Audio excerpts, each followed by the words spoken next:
Where you don't have your glasses. I'd like to welcome everyone to today's show. My guest today is Christopher Hoyer, retired Phoenix Police Department and author of the book, When That Day Comes, Training for the Fight. And hey, welcome, Christopher. Thank you. Thank you. And I want everyone to know that at the bottom of the screen, you're going to see Christopher's email down there. And if you yourself, your agency, would like to schedule Christopher coming out to your department or, find out where Christopher's actually having any of the training sessions and everything else, send Christopher an email, provide him with the number of individuals that would be in the group, whether it be the whole agency, a few, and, the vicinity, and select a few dates. That way, if it doesn't match up to, Christopher's schedule as far as other trainings that he may have going on and everything else, let him know and be in as much detail as possible so that he can set the training courses up accordingly. And today and throughout the series that we're going to be running, Christopher's going to be going through the book. He's going to spend the time with us, going through each chapter, reading the chapters to us. And we'll have open discussions for individuals to kind of chime in if anybody has any questions or, concerns or anything else like that, or how it relates to them, themselves, their families, their agencies. Feel free to reach out, send Christopher an email, and we can actually, make this grow together, and we can all be training for the fight. And Christopher, again, how you doing today? I'm doing awesome. Thanks for the re-invite. Actually, this is what the third, fourth, eighth time we've been together now. So hey, that's for a reason, though. So, and I appreciate you taking the time to do this and everything else too, because again, like I won't quit saying it, to where what you do, what you've shared, it's vital to a lot of individuals. So many of us go through things in our daily lives, in our careers, the decisions we make to actually go into our careers, but to actually take the time and to share that life with individuals of what they can expect and to better prepare themselves for, that road to come. It's priceless. It really is. And I can't thank you enough for doing it. And everybody at home should be thanking you as well. Well, I thank you and everybody that's listening, because this is the biggest story of my life by far. And clearly this thing was not easy to write by any stretch of imagination. And for anybody that's got any questions about anything, please don't be shy. I have come full circle with this thing. I have accepted it on so many different levels that I will answer any question you have, good, bad, indifferent. If you're not sure, if I can't answer the question for you, I guarantee I can as much as I can. So please, I welcome anything that you have, any kind of feedback. So.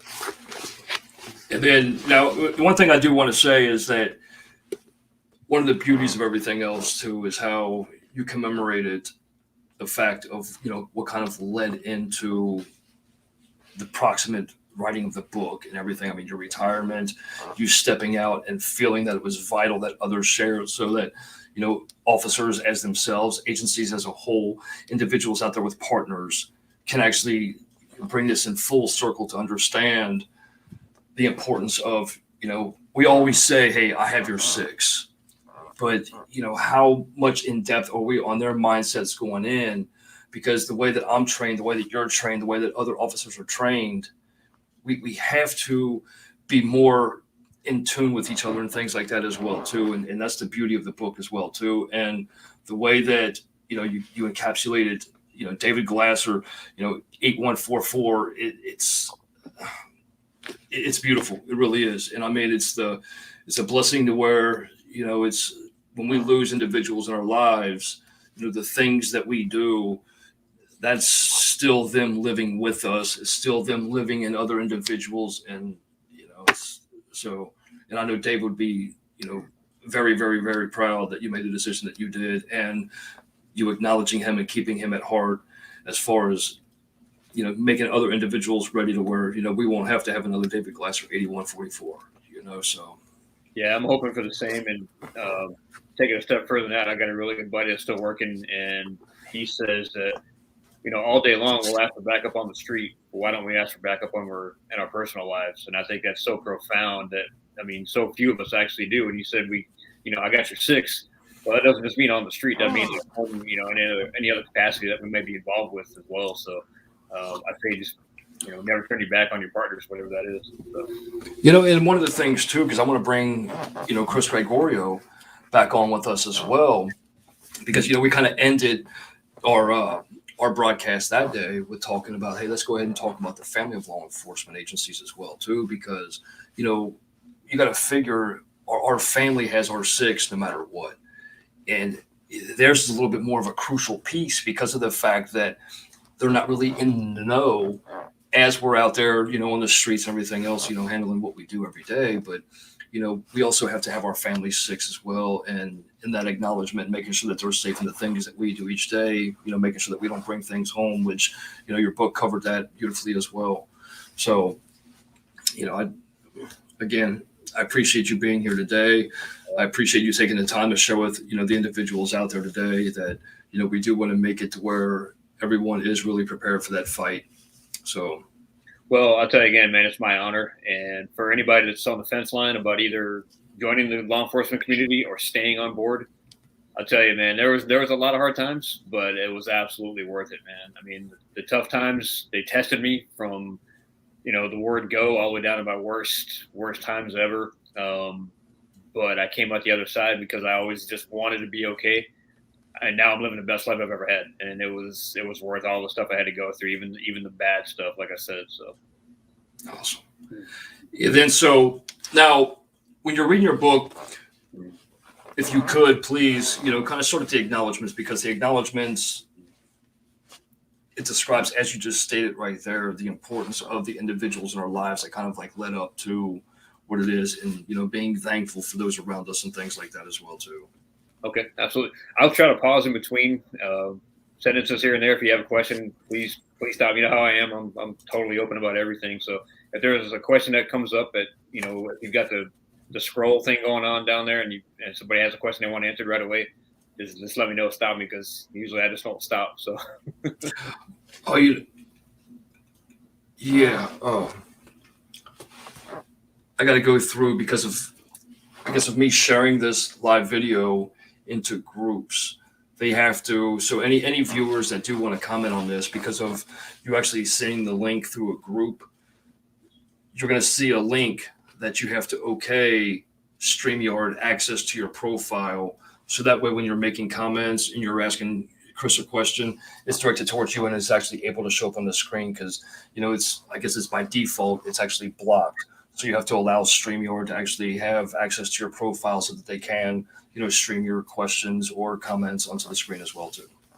And if that does become the case, I'm absolutely more than patient. I got nothing but time, so I can be on this thing as long as we need to be. So until they cut us off or until you cut me off. So. Oh, no, hey, this I think each stream that I do, I can run up to 8 hours. I can run a full day. Beautiful. All right. Cool. Perfect. Excellent. So you want to start with the reading, or do you want to go into anything else prior to, or? Yeah. For the folks that haven't seen it, this is what it looks like when that day comes, training for the fight. You got the forward. I got the forward on this one, sir. Yeah. The killologist, man. Lieutenant Colonel Dave Roseman. We'll talk about that too. Lots of huge things. So here we go. I'm going to start with the acknowledgments. And this thing, really quick history on the book. So this thing started in about 2017. Finally finished it in March of 2020. My girlfriend, her hashtag, nothing but love notes on the bottom there. She wrote this thing with me toward the end and just did a phenomenal job of making it simple for us, for cops, since we don't read a whole lot, especially being on duty all day long. Last thing we want to do is pick up a book and read.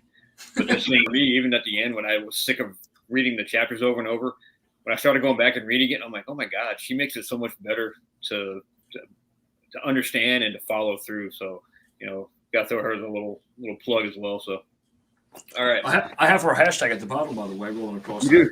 Yeah. These her story is even more amazing than mine. So when we get the opportunity, we'll talk about that as well if we can. So perfect.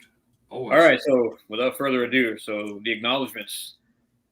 So as a survivor of a very unexpected and rewarding career, I wrote this book for a few specific and special reasons.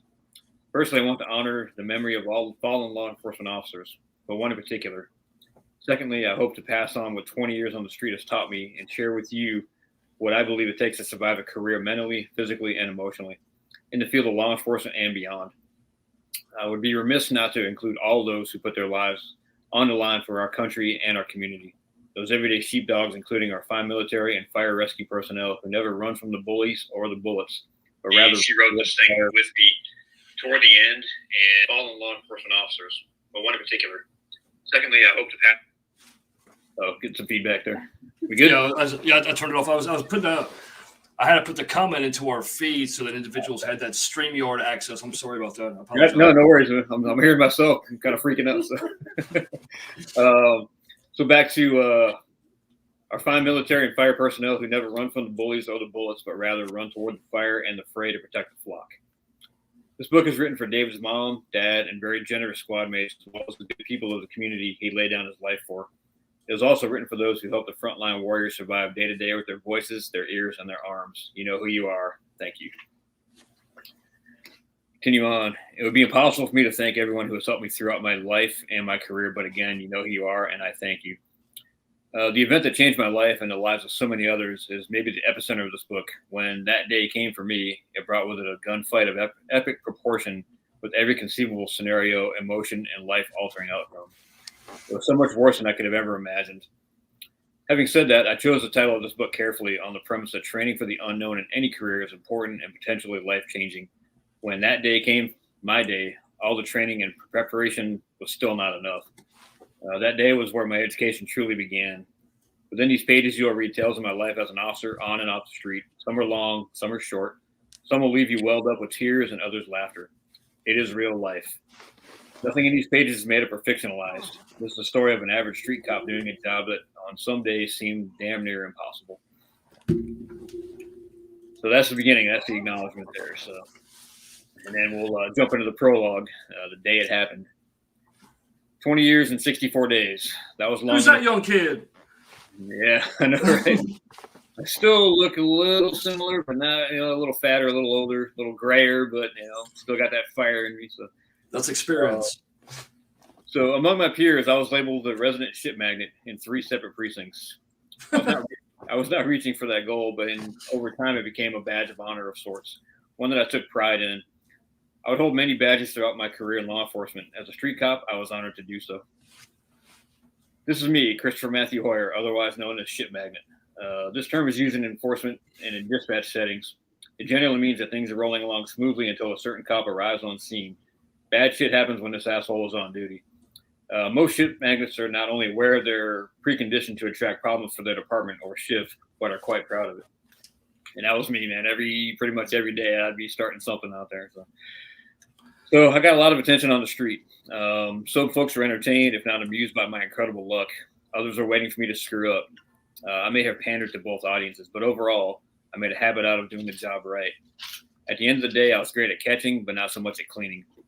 Processing and report writing was not really my specialty. Dispatch would call me up by my first name over the radio, which was strictly out of policy. Christopher. I heard that a few times in my career. It was code for you should probably mellow out. Sometimes just for fun, I would switch channels on and announce my intentions when crossing precinct boundaries. Often dispatch would scold, "You're not start anything over here, mister." Yes, ma'am. I've only had one dispatcher quit because of my antics. It really wasn't my fault-ish. It was typical patrol stuff and misinterpreting illegals being dropped off for a drug deal, in which case led to 3 separate foot pursuits, 2 of which ended in physical fights. 2 cars fled the scene, so I requested a helicopter and a K-9 unit. I guess it was all too much for the dispatcher to handle. As soon as we were secure, I was told she dropped her headset and quit right there on the spot. Sorry, that was not my intention. So radio codes differ from place to place. Most agencies around the country use 10 codes of some variation. Beyond that, I think they're more or less agency specific, albeit somewhat similar between cities for cross-patching purposes. One of my favorite codes was the suspicious person. After a short time on the street, having developed strong on-view skills in respect to spotting and chasing bad guys, I found that for me, they were all These suspicious person calls were like a game of Mad Libs. They all pretty much sounded the same except for the varying verbs and adverbs attached to them. On average, the suspicious person call occurred at least once a shift. Because of my suspicious nature, a good buddy / squad mate of mine coined a word just for me. I remember it clearly. Cruising the streets one day when I identified my target, I turned to my squad mate and said, "Hey man, you see that guy?" I will never forget his response. "Dude, they can't all be Crispicious." Crispicious? what the fuck. We had a good laugh over that one. But the nickname stuck. Over the years, I accumulated many nicknames within the department as well as on the street, including the Snaggletooth Bastard, the Hoyernator, the Aluminum Man, which is the PD's answer to the Iron Man, and the Skinny Little Pot-Bellied Faggot. That was my personal favorite. I don't know. So, thank you to all my friends and coworkers for the love, but if it's all the same, I will just stick with Shit Magnet. Hey, I want to pause. I want to pause real quick, just real quick, because we were just saying as far as suspicious, and especially in today's time. I mean, in these past couple years, with all the riots and everything else going on, everything else like that, people talking about the targeting and the profiling and everything else too. But in training, in law enforcement, we're all programmed to where we have to profile to a certain extent. I mean, you have to, because it's just that, excuse me, and it isn't necessarily, race. It isn't necessarily the way people are dressed, but, in time and, especially the time in the streets, it does start to develop on you because you've seen so many, and it's like, once you've seen one, you've seen them all, basically. But the profiling is vital, but a lot of times it's being held against you. And I love that you covered that in the beginning of the story, because that is huge in every officer's role every day that they go out there, as far as again, going back to proactive police work. We can't do proactive police work if we don't have that mindset to be able to know what to look for, who is suspicious, and to actually have that gauge of profile in our minds at some level. I mean, you will have extremists and you will have ones that don't take it serious enough, but it is vital that we have that suspicious mind, let's just say, as you just pointed out. But a lot of people don't like to talk about that. But it's one of the most important traits of our roles is going out there in the streets and, watching and keeping the streets safe. If you can watch from a distance, and, because being proactive means that, hey, I can see this before it happens, and it is so vital that, officers going in, they understand that, there has to be a profiling to an extent. I mean, there's a control profiling, ones that make sense, not just some, off the wall stuff, but, and then suspicious activity, so I thank you, and I thank you, and I thank you. And it's perfectly placed in this book because, every day going out there as you're on patrol, that's what you're looking for, is that suspicious activity. So you have to be able to develop, knowing the demographics, knowing the environment, knowing the culture of the environment. It's important that you do have those different levels of suspicion and be able to regulate that, which to look forward to each and every day. So. Well, I'll tell you just a quick story about that, about profiling. I was on the stand at Superior Court. We had a guy for multiple felonies, whatever it was. This was years and years ago now, of course. And the defense attorney gets up there and he asked me straight up, he goes, "You profiled my client, didn't you?" And I said, "Yes, sir, I did." And he lost his mind. He just went off. And I let him do his little rant and went off his 5 minutes screaming at me, "You're this guy and you're this guy." And when he finally got done, I said, "Well, can I instruct you as to what profiling means?" And he goes, "I would love to hear that, officer." I said, "There's a difference between racial profiling and what I do, which is criminal profiling, and that shut him down completely." And he didn't understand that there is criminal profiling. You're a criminal. That's what I do. I'm going to find you. You can't be out there smoking dope in a stolen car with a gun and get caught, So, and I don't care. I mean, where I worked, I had everything. I mean, I had everything from the HAs to the freaking, Hollywood gangsters, you name it. I mean, everything. And I grabbed onto whatever was showing their dark side to me. I was like, all right, well, I don't care what kind of criminal you are. If you're a criminal and you're doing it in front of me, you're gonna get busted. I mean, that's just the way it is. So.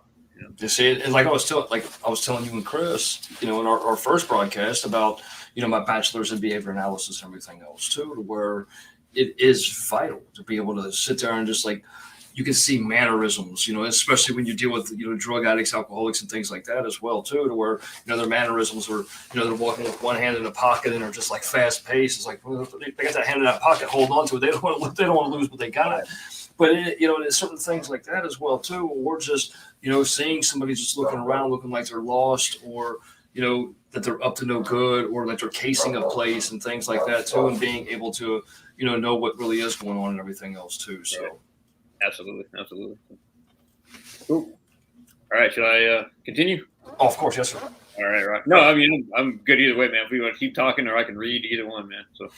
No, I just wanted to stop you on that point because it's, again, I just want to acknowledge the fact of the placement in this book, because starting out, a lot of individuals, and again, that's why I love this book and how relevant it is, especially to the cadets going in. I made a comment before about how history repeats itself, but how relevant that part is right now, because cadets going in, and even some of the veterans, need to really kind of reevaluate the way that they go out there and hit the streets, because that is how you get proactive police work. That is how you ready yourself for the streets. Is you have to be, conscious and cognizant of the possibilities that are there. So you being conscious and being able to profile, or you being able to, hey, that's suspicious. It's gonna save your life, and it's gonna, better prepare you for the days that you're actually out there. So I just love the fact that that's in the beginning of the book, because that is the beginning of somebody's career, and even the veterans need to really kind of focus on that as well too. So thanks, right on. All right, so let's see here. All right, so the best way for me to begin my story is at the end. The most significant, memorable, life-altering, and ultimately career-ending moment. Bear with me as I struggle to put these words down on the page. The emotional toll has been a challenge, and I probably could have emphasized that a little bit more, because it was more than a challenge. So, May 18th, it was a Wednesday, 2016, plainclothes week. Not one thing about that day was different than any other yet. Early in the day, I contacted a kid, kind of stupid as it turned out. He could not understand why having a driver's license and car insurance was important. So instead of simply thanking me for submitting charges versus booking me into jail, he questioned me. It's only a dime bag, dude. What's the big deal, dude? Where I was in Arizona, it was a felony at the time. So I said, hey, it's a felony, jackass. Would you rather go to jail? I cut the kid loose, call it laziness, loss of interest, or perhaps even a premonition. Who knows what the reason was. Fast forward 30 hours. I was sitting at the station, impounding the kid's weed, planning to ride it the rest of the day, and then call it. And then the call comes out. Emergency traffic, it's a burglary. Responding unit switch to channel, basically ... That's how we rolled. Get emergency call. We switch over to that emergency traffic channel, and then we work the call from there. So anyway, not paying attention at all, since the location was out of my area and about 15 miles away. My lieutenant got on the air asking for a plainclothes unit to head to the area and scout the house. Shit, it was only 2:30 in the afternoon. I still had time to get into something. Dumbass. So that was my mindset. I'm 18. Sign me up. Yeah, exactly. It's like, hey, I still got time to get into something. Let me hop in the car and go flying down there. So I did. I hopped in the undercover hot rod and sped away, asking for pertinent information that I had missed, switching over late. There were very, very few details. Basically, a guy with a death wish showed up and kicked in the door of his father's home and stole his gun. Okay, nothing special. Wait, he is suicidal and plans to shoot out with the cops. That upped the ante, but it was still not blowing up my skirt. I got the instructions from the sergeant to head over to the house while they spoke with the father down the street. Yes, sir. Here's the information I had. A van in the driveway. No movement, no foot traffic or vehicle traffic of any kind. Average working class neighborhood. Cookie cutter houses, nothing out of the ordinary, even for the trained eye. And keep in mind, I would have been on this particular specialty squad for 14 years at the time. This is what I did. So not much to report. Looking back, however, it was too eerily quiet. So what I knew, the subject was suicidal. The subject was armed with dad's handgun. The subject's last known location was in the house. Responding units were staging and waiting on my intel. What I did not know, the subject was on 2 types of amphetamines and THC. The subject was hiding in the driver's seat of the van. The subject was prepared to kill and die without hesitation. Usually when we respond to these suicidal calls, it's met with a yawn and the obligatory, okay, yeah, we know. You're never going back to jail, whatever. It's like, okay, we hear this call all the time, no big deal. Personally, I always feared the quiet ones, the one who just acted, never threatening or whining. The ones that bitched and complained and threatened would usually cower at the sight of a formidable enemy. That being said, we had a plan in place, a good, solid plan, one that I have picked apart more times than I can count since that day. The plan of attack was based on what we knew at the time. In other words, we acted on the intel we had. And yes, please, let's dissect other possible ways to remove this bad guy in a box. With hours of strategic planning, it is possible, however unlikely in this case, to come up with a more sound tactical approach. Remember, our bad guy was armed, suicidal, and wanted to shoot out with the cops. What could we have done differently? Well, we could have, and we did have, SWAT team on standby, K9 on the way, chopper on the way, 270-degree coverage around the front of the house, undercover unit watching, that was me, uniformed officers staging to the rear, field training officers and specialty unit guys on scene, cover cars, rifles, and a plan to surround and call out. A sound plan for patrol level ability without the toys attack guys have. So again, we acted based on the intel we knew at the time. As law enforcement, it has been drilled into us that time is on our side. It's sometimes true, but not always. In this case, definitely not. And even though we called SWAT, the reality was we could not call the big guns for every suicidal subject. A friend of mine said it best: we're cops. Sometimes we have to expose ourselves. I hate that statement, but it's absolutely true. So there I was, on scene, exposed, 13 minutes alone. 13 minutes I wish I could do over. I'd like to peer in from the outside and ask some critical questions. Did I miss anything? Could I have done more? Was there more to see? These are answers I may never get, at least not until my God says so. But even then, do I want those answers? Survivor skills, I'd say. It was bad for everyone on the scene. For me, it was even worse because I watched that house and that van for 13 minutes. 13 whole minutes. Not one single thing moved the entire time. Damn it. I tried to forgive myself for failing. That's a lot easier said than done. When I saw the marked units, I disembarked from my undercover car. I was about 30 yards southwest of the house.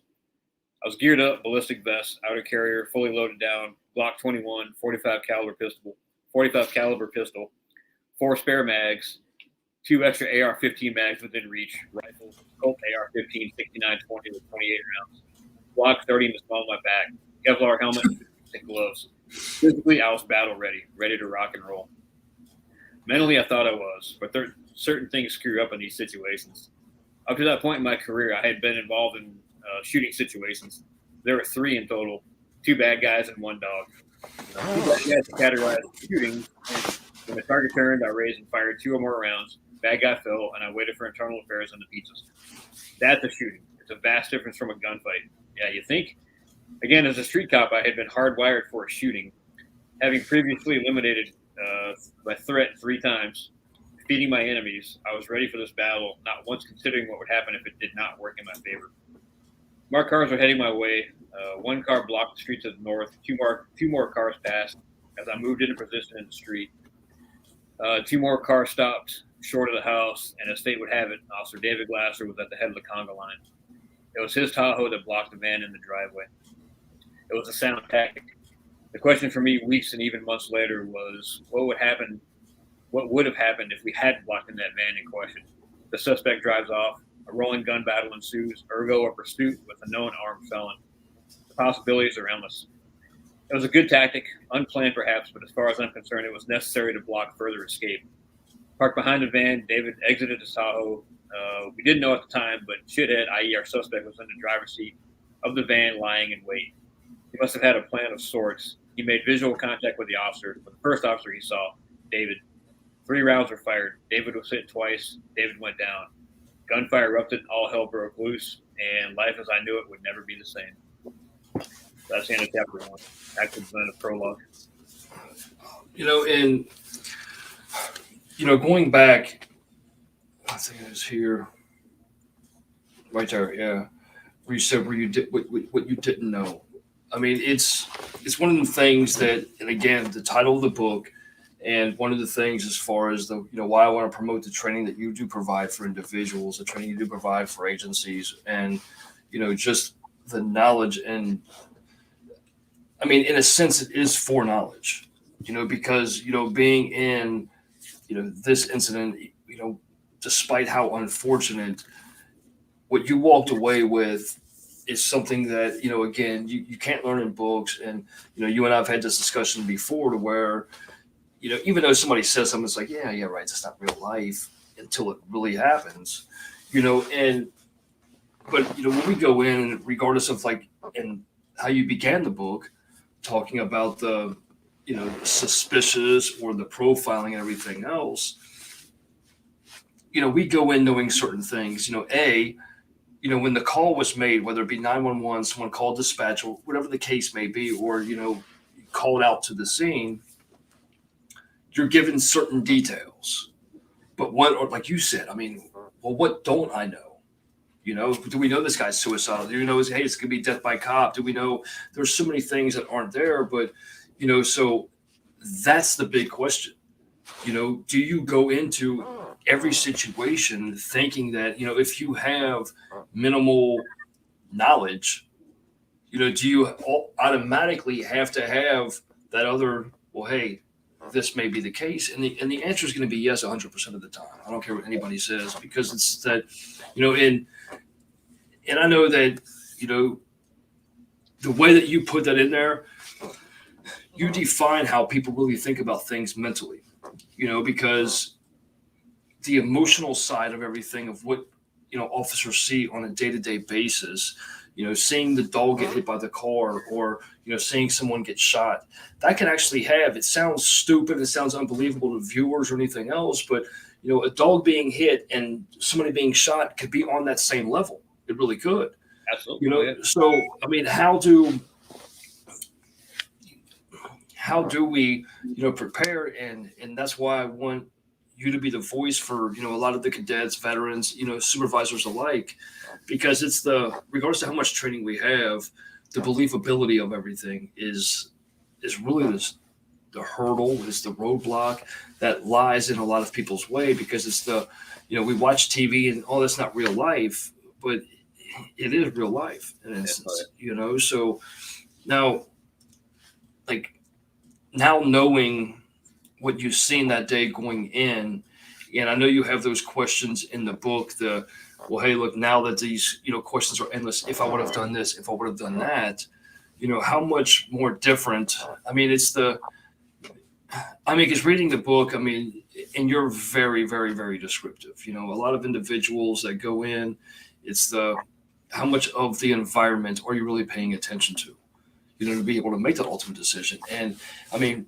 you're very definitive in what you've seen in that situation. And it's, I myself, and that's all I do is study demographics, environments, and things like that. I don't see anything that could have been done differently. I really don't, because it's you don't know the state of mind of that individual that was in that van until, someone approaches, and it was a very unfortunate outcome, but, so now with that takeaway, how do we now prepare ourselves for instances like that, to where we know we have to approach to be able to find state of mind, be able to approach to be able to find,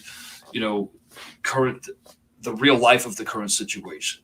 So, what's your takeaway on that? I mean, because, you're built up to that, all the questions in mind, because somebody's not even they're a sociopath, or they're not a human being. They wouldn't pass the initial intake for law enforcement if, they didn't have some kind of emotion about that there. So, with you knowing like these possibilities, I mean, there's no reason to beat yourself up about everything, because you did everything, that one could in superior role.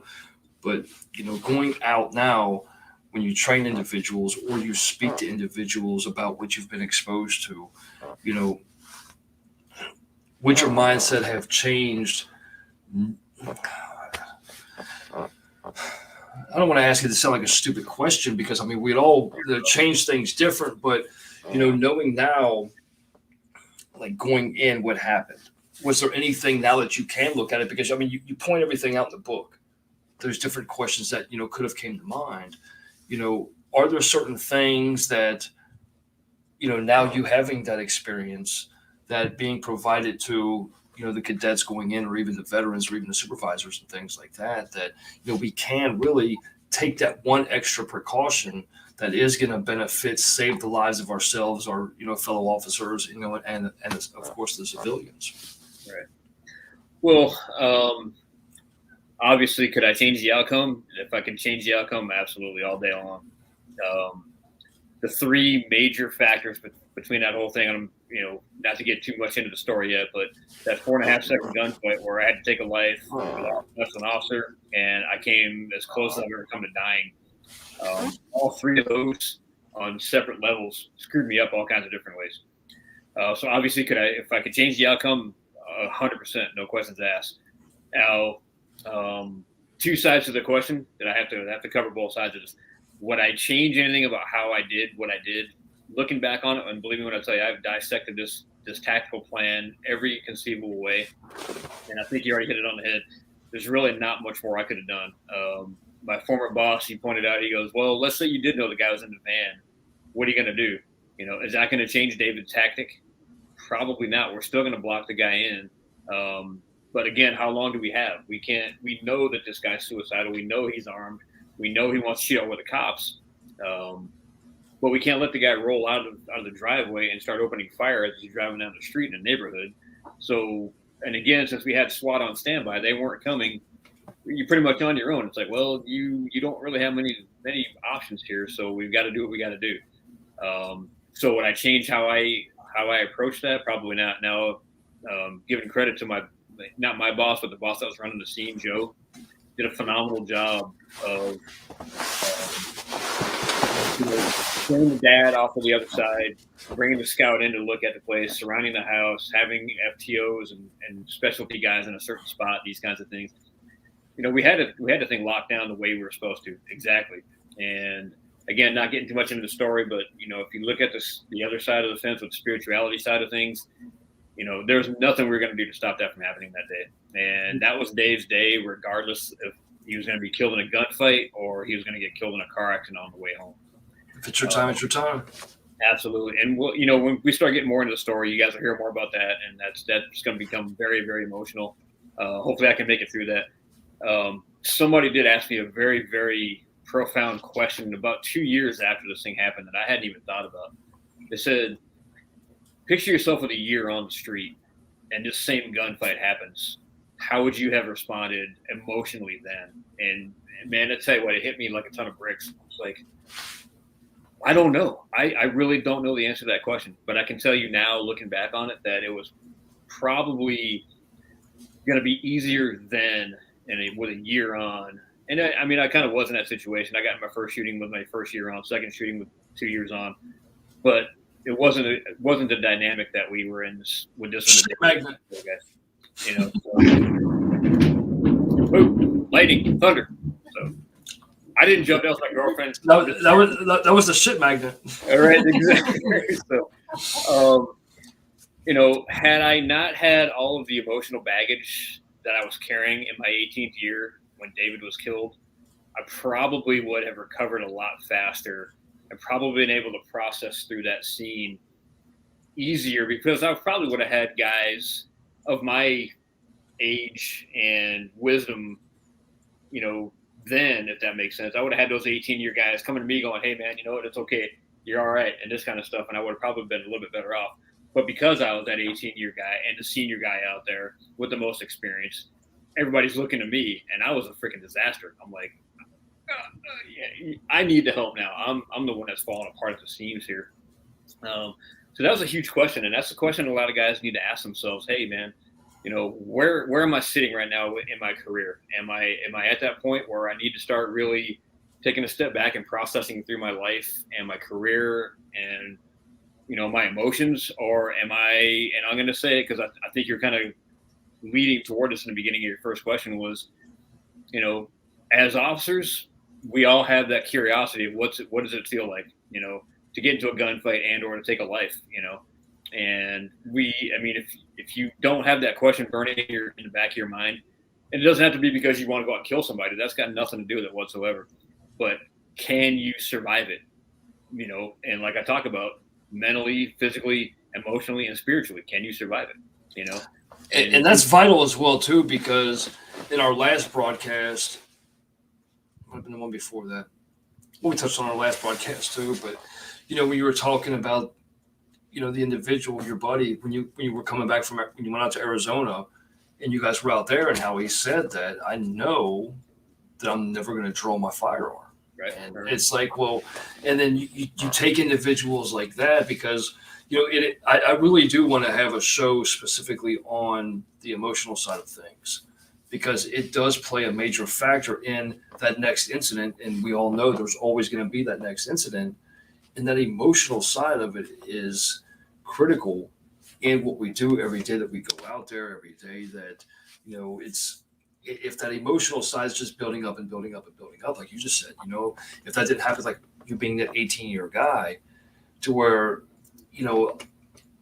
and, you, I, and Chris, we spoke on this as well about the, being able to show that we are vulnerable and that we do have vulnerabilities, but, we can still stand strong with these vulnerabilities, but it's okay for us to actually admit that, address that, and, kind of move forward to where, you hit a critical state to where, you needed that support rather than being the support of everyone else, and that's unexpected. That's very unexpected. So, it was for me anyways. So it should, it should be for anyone, Well, again, I'll tell a you. sociopath, if not, You're right. And part of the reason why I listed in that order, because the mental stuff is stuff you need to start preparing for, because getting hired and all these kind, which I talk about in great detail as well, that's getting you prepared mentally for all the bullshit you're going to see on the street.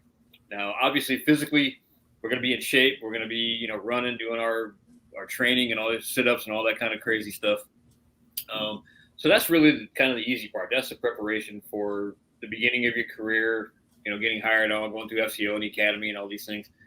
But then you get a year or 2, 5 years under your belt, depending on the size of your agency and the kind of crimes you're seeing. That's when the emotional starts to come into play, and that starts eating away at you and filling up your mind with not necessarily bad things, but just things. I'm just going to leave it at that, because it could be, I mean, somebody pointed out a really good thing, like, well, is having a baby stressful? Absolutely. But that's really good, right? So, not that I would know, thank God for that. But then, when you start to realize that the emotional toll is taken over and you start to lose control, like I did, and I'm going to be the first to admit that I lost control because I didn't know how to handle it, because I didn't take care of myself properly. And so for me, enter the spirituality side of things. And that's when you start to realize that, again, it starts with the mental, the physical, then the emotional, and then the spiritual side, where you start to realize that, like we just talked about before, Dave was, he was set, his number was up, and there was nothing in the world. Believe me when I tell you, over a year, it took me to finally stop blaming myself for this happening. And, it was between me and Joe, the sergeant running the scene. We pretty much almost went to blows, boxing about who was to blame. And we had nothing to do with it. It was completely out of our control. And we had to come to that realization. And that's where the spiritual side came in for us. We're like, God had a plan for Dave, and Dave was ready. He was a rock star, man. He was ready to give up his life for his friends and his family. And that, to me, still just blows my mind. So, God bless him. And that goes a long way though too. I mean, because again, how that emotional side, plays into everything. Whereas we always blame ourselves. I mean, not only in career, but also in our personal lives and things like that. Things, go into disarray with our families, with our careers, or anything like that. It's like, well, hey, what could I have done something different? And it's well, nothing. It's just sometimes it's being too humble to where, we're like, well, what could have I done different? To where, the real answer, where you finally came to realization, is that there's nothing different you could have done. Everything was done to the very max that could have been done. But, that's something that, a lot of individuals, and, I always bring up about, those fucking, the sideliners, were, oh, Chris, you should be able to deal with this. And, we even spoke about this before, about how your superior was like, when you finally did come out about certain things, to where, okay, hey, you should be over this by now. But hey, should I really? Because now I'm, is it wrong that I'm more cautious now going into the next, run in, or, the next encounter, or the next critical incident, or the next whatever it's going to be, because there's always going to be a next one. But, it's people don't realize how much that emotional side plays into, putting on the uniform come the next day after a critical incident. Or, I mean, sometimes it's not even really a critical incident. I mean, just putting that uniform on after, something that was major in your mindset, that emotional, standpoint, where, not many individuals are so open about admitting that, or, bringing it to light. And again, that's why I love this book. Whereas, I got to touch on that too, because if you did like I did, and you don't take care of yourself emotionally, when a big critical incident like this does happen, you're not prepared to handle it on so many different levels. Like in my case, if I had taken better care of myself, I probably would have been, better off with my own questions about what I did right, what I did wrong, all these other kinds of things. But fast forward a little bit, since you hit on this one too. When I went back to the street for the first couple of days after about 7 weeks of being off, I remember I'm plain clothes again. I'm with my most trusted partner, and we're sitting in the truck, and I've got a patrol car, 35, 40 yards ahead of me, and I got another patrol car about 50 yards behind me. And I'm sitting there in full uniform. I'm completely protected. I've got all the rifle gear as I need. I've got everything I could ever need to protect myself. And I could not sit still. I mean, I was like bordering on anxiety, paranoia. That's how bad it was. Just sitting there thinking to myself, I can't. I'm going to get ambushed sitting in this car. And we're plain clothes and blacked out windows. Nobody even knew that we were cops at all. And I've got my hand on my freaking gun, ready, thinking to myself, I'm going to get obviously way into it, playing the what if game. I mean, like in a point of virtual paranoia, and that's how emotionally screwed up I was in this whole thing, where I can't even sit in a freaking unmarked car and be not terrified to death that something's going to happen. And I've got all, 360-degree protection all around me. All my guys knew, what was going on with me and everything else. And they had my back like 10 different ways. And I was still, like this. So that's kind of important to know that these things do happen. It's perfectly normal that it happens, so. Perfect. And again, that's why it's important that this is being put out there. Is why it's important, why, officers, why agencies should take the time to have you come in and speak, take the time to read the book, if anything. I mean, it's how descriptive the book is. If somebody can't read this, that's why I like reading. A lot of people like watching movies because everything's just put there for them because, their imagination really isn't there. But, being able to read that book, read it in your own pace, because, you watch TV, you watch a movie, flash of a moment, that one moment, kind of went by. When you were talking about how, when, internal affairs and things, like when they were reviewing everything, how, it took them 2 years to make judgment on something that took you 2 seconds to say, hey, this is what it is. And it's that real life being put into there. And then on top of that emotional aspect being, it's.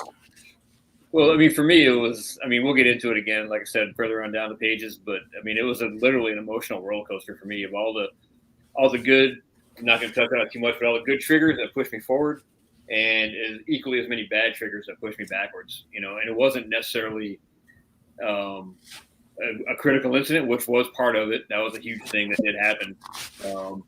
But it was also just dealing with, my boss or my own self by being a stubborn pain in the ass, which, most people that know me will fully admit to that. Oh yeah, that guy's a pain in the ass.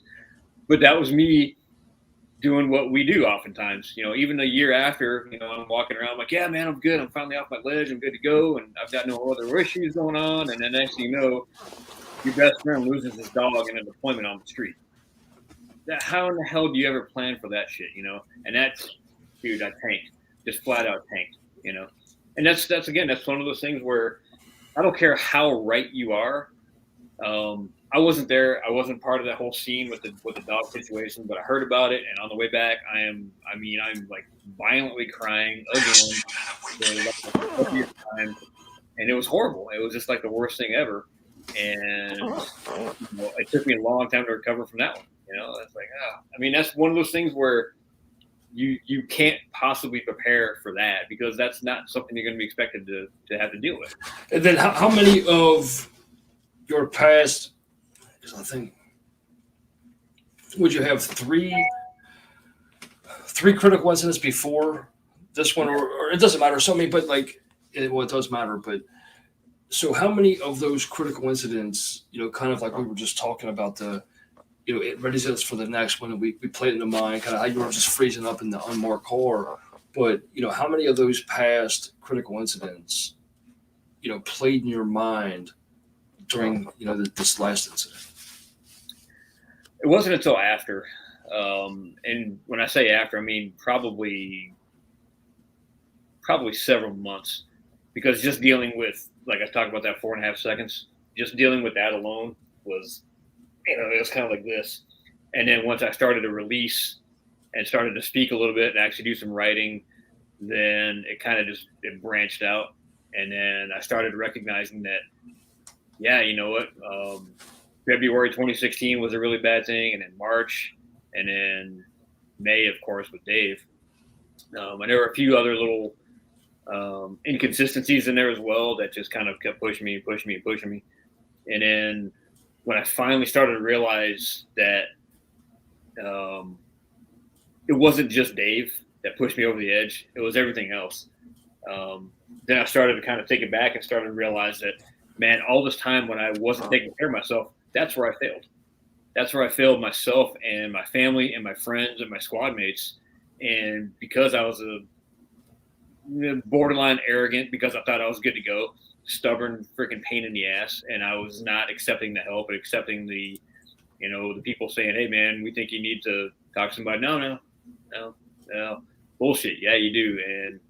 And I try to downplay it, but the fact of the matter is, I got into some pretty heavy stuff in my career. I was sought after as one of those guys that a lot of people wanted to be like, because I got into so much shit all the time, which is great. You're wrong.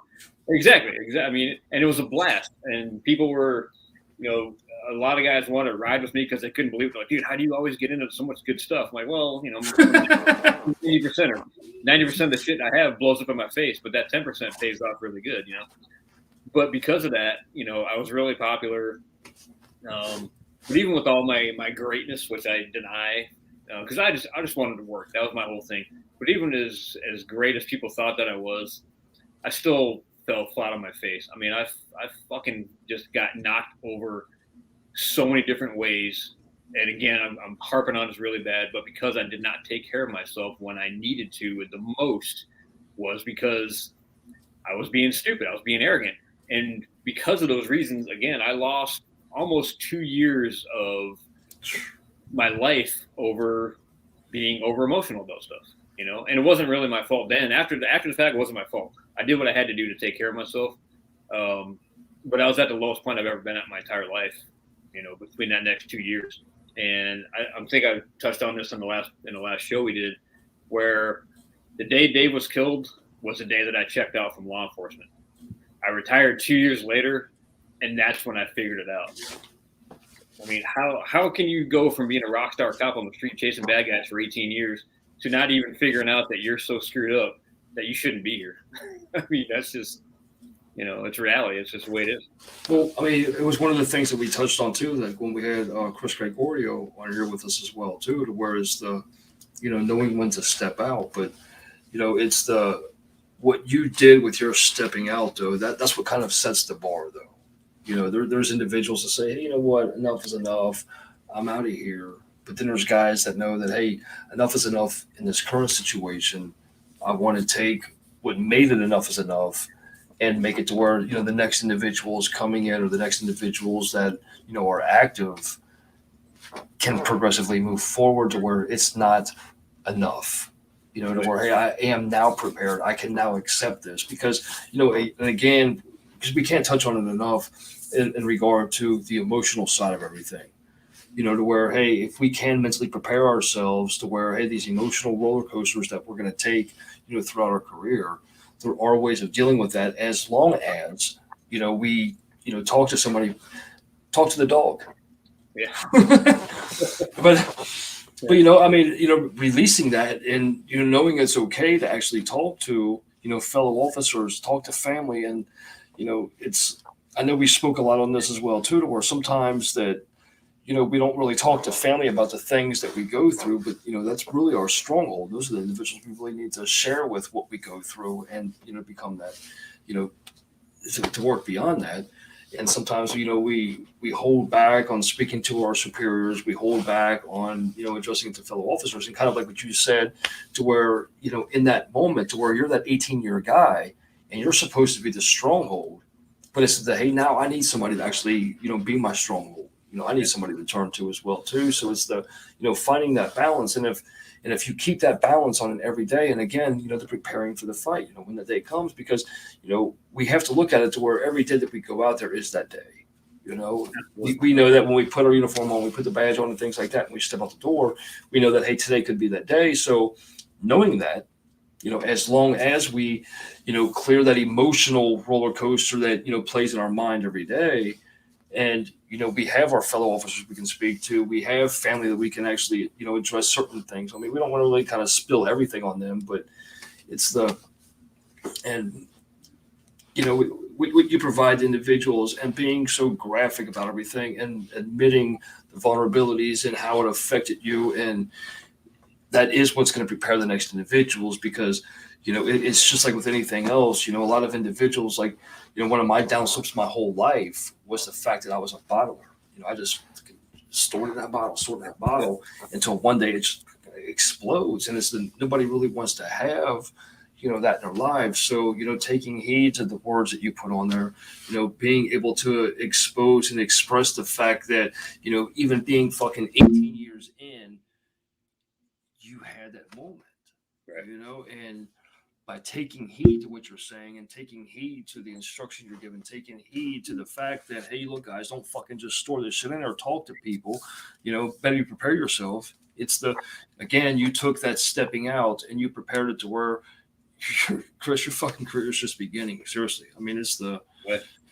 It really is, man. Well, touching on that a little bit too, something that we haven't talked about, I don't think, in the last couple of shows also is, it's a big deal. And let's not forget, I mean, I remind myself from time to time, when I start going back and reading some of these stories about all the shit that I did and all the bad stuff, but sometimes I forget that, holy shit, man, when I got hired on, that was the greatest thing ever. I mean, it was fucking awesome, and the first couple times you get into a chase or you're kicking a door and these kinds of things, and you're thinking to yourself, holy shit, I'm getting paid for this.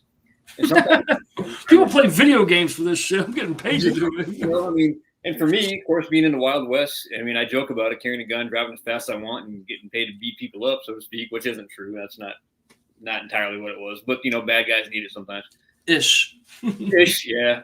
But the fact is, it's like, man, I sometimes I think back, like I just did a thing up in Spokane, and I remembered to let the guys know, man, you guys are all in a highly privileged position to be where you are, So I try to lean on the positive side of things. Don't forget the good stuff that we get to do, And I mean, on the professional side, I mean, shit, I got to carry a freaking rifle and just go to the rifle range and shoot rifle rounds all day long and get paid for it. I mean, how can you beat that? And then looking on the, it's a really bad thing, but it ended up being a good thing. So my boy was 6 months old. He had a seizure, which ended up putting him in the hospital for 3 days at Children's Hospital.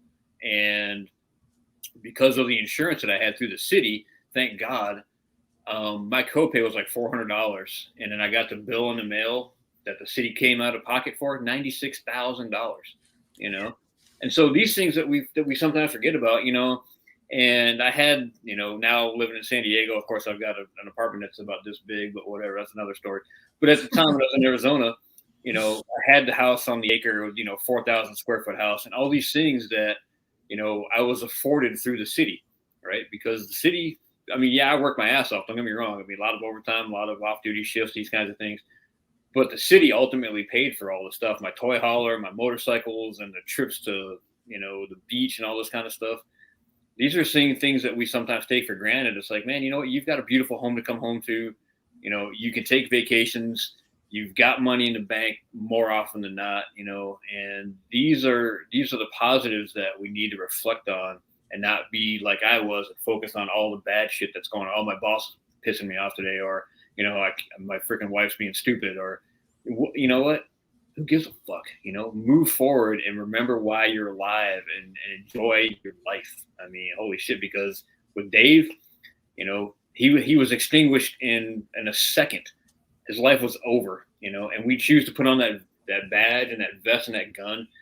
That's a choice that we make, and we've got to take advantage of the fact that, hey, you know what, we're alive and let's enjoy it. So. All right, I'm off my soapbox for now. So. No, I mean that's important, and it goes into, the comment that was made, during our first broadcast in regard to, that's something that we sign on that dotted line to the respective jurisdictions that, I'll do everything and up to even giving my life, to make sure that society, community, individuals that we serve are truly safe, and. If we walk in every day with bitterness about the day before or beating ourselves up about, what we could have done differently in the last incident, that fogged mind, ultimately could be a determining factor that made today our day, or, even worse, a fellow officer or, civilians and things like that as well, too. So, eliminating that emotional baggage that we carry, or the bitterness, or the, oh, what could I have done differently? Because as you're staring off in space, what I could have done differently, now you're going to be regretting the moment that you're in right now. And tomorrow you're going to be thinking about, fuck, what could I have done differently yesterday? Because I was thinking about what I could have done different from the last incident. Blah, blah, and that, for me, that kind of turns into a control thing, and I mean, I've had multiple people tell me, it's like, oh, well, if I have to pull another dead baby out of a car or stuff like that, it's like, I mean, that's the worst of the worst. Believe me, when, any cop in the world will tell you the worst things are cops and kids, to see them getting hurt. But the fact of the matter is, it's like, look, even if you had been there, chances are you weren't going to be able to stop that from happening, and you showed up after, because we're usually responsive to these kinds of things. You're going to show up after the fact. You're going to do what you can do, but, and not leaning too heavily on the spirituality side of things again. But, if that baby's number is up, you're not going to stop it from happening. You can be the best trained, best CPR given guy in the world, but if God has made that decision, you have to accept that. And I hate it. Trust me, I hate it that, I had a chance to save a life and I didn't, because of whatever it was. But it was pretty much out of my control at pretty much any given time. And I hate saying it that way, because we are control freaks. We want to be there. We leaders or A-types, we all, hey, this is what you guys hired me to do. I'm going to go out there and I'm going to save the world. Sometimes you just flat out can't. I mean, that's just a fact. You know what I mean? It's a hard reality. And I believe me, I've had to face that several different times. So, well, it's just like with hostage situations. I mean, a lot of people, again, the sideliners, oh my God, you could have done this, you could have done that. Yeah, you could. I could have, or we could have, or anything else in between. But, when it is split-second decisions, to where it's I don't want people to take this the wrong way. Send your hate mail to m@truthkmg.com.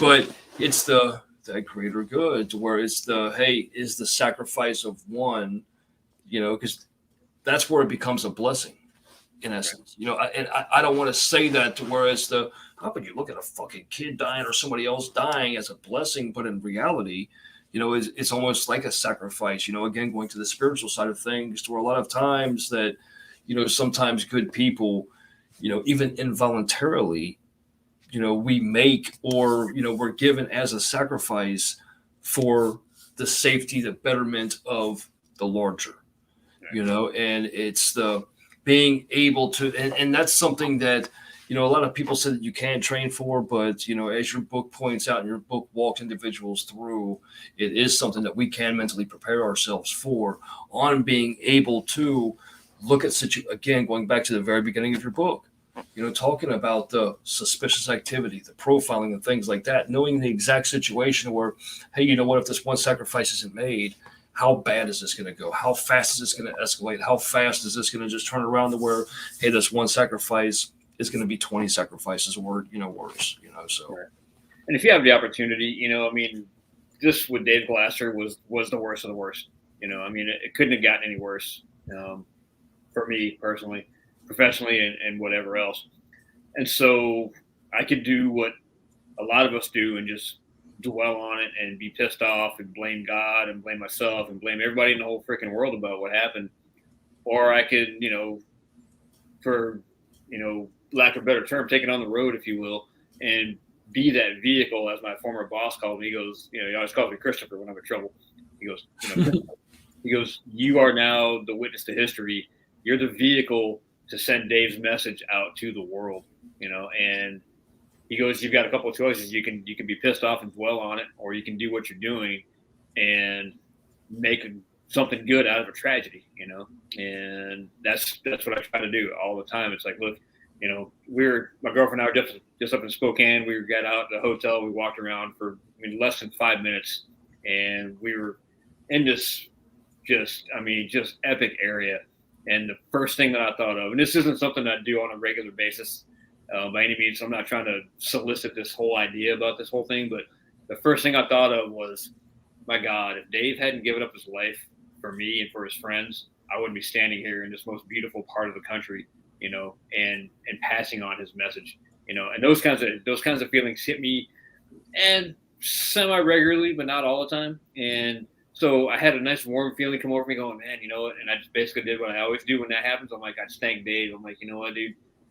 I mean, I can't thank you enough for putting your life out there for me and for everybody else. And now, because of what you did, now I may have an opportunity to save somebody else. And that's my whole entire goal in life, man. So. And that's it. It's kind of what I was going back to before when I said about how, a lot of times the good that we do or the different courses that we now take, it is them living in what it is that we do, and it becomes them living in that individual's lives that we were able to reach out to. So, like my wife was murdered back in 2006, and that's when everything started, the passion started happening to where I'm able to take everything that I am, push other people forward, because that's a sense of her life, living in everybody that I'm able to provide the different resources, the different services for, and things like that, to where it took that tragedy and it became a blessing. Because if it didn't happen, I would have never, God is my witness, I would have never taken the steps that I've taken, or put, the different businesses, the nonprofits, or the resources that are pushing individuals forward and, taking individuals to the peak of their lives, to where it's just, it's her living through. And I know that, again, Dave, I know, would be embracing you, and just, it would be what he wanted. I mean, because you took what had happened, and, now because of that, and that, again, that sacrifice that he made, you're able to prepare other officers going in, even the families, going in, of what they can look for, ways to better prepare themselves, and ways to even, potentially prevent any kind of incidents from happening from themselves or from fellow officers, and things like that as well. So, well said, man. Well said. So, yeah. Oh, man, it's amazing. I mean, again, these kinds of conversations would never be happening, if I hadn't experienced all the stuff that I had to go through, and it wasn't just me. I keep talking about just me and Dave, but there were a whole bunch of other guys that were very exceptionally touched by this whole thing, guys that weren't there, that kicked themselves in the ass because they should have been there, guys that were on the scene that think they could have done more, and the list just goes on and on and on, of course. Well, let's just think about like with SWAT and everybody else that, even though the call was made, think about SWAT, like them being on their way to whereas if we would have showed up a second earlier, that's what fucking pisses me off when, you see emergency vehicles going down the road and you see these fucking half-wits that don't want to pull over, or they feel that, their 5 minutes is more important than somebody's life that they're responding to. Right. You know what I mean? And it's those moments to where it's hey, your little self-righteousness just cost somebody their life ultimately, and things like that, to where, so then now you got the EMT or the first responder or anybody else, to where maybe if I would have went around or took this side road, there's always going to be that play on what we could have done differently. And like you just said, it's so much more beyond, individuals that were there on the active scene, because it's the ones that were, potentially responding to that active scene where, if I would have got there a second earlier, a minute earlier, whatever the case may be. So it's the list goes on and on and on. Well, that's something that I talk about too a little bit. I won't get too much into detail on it, but never saying the words I should have. That's one thing I probably avoid more than anything else. And my verbiage is saying the words I should have. Because I trained the way I was supposed to. I got everything that I needed to get done. I was prepared. Even though we lost, we failed, we got our asses handed to me. There's really nothing I can say that, well, I should have done this, or I should have done that, or I should have never answered for that call.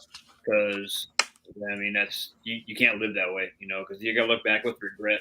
And that's something that I try to instill in myself. Every once in a while, I'll catch myself starting to say it.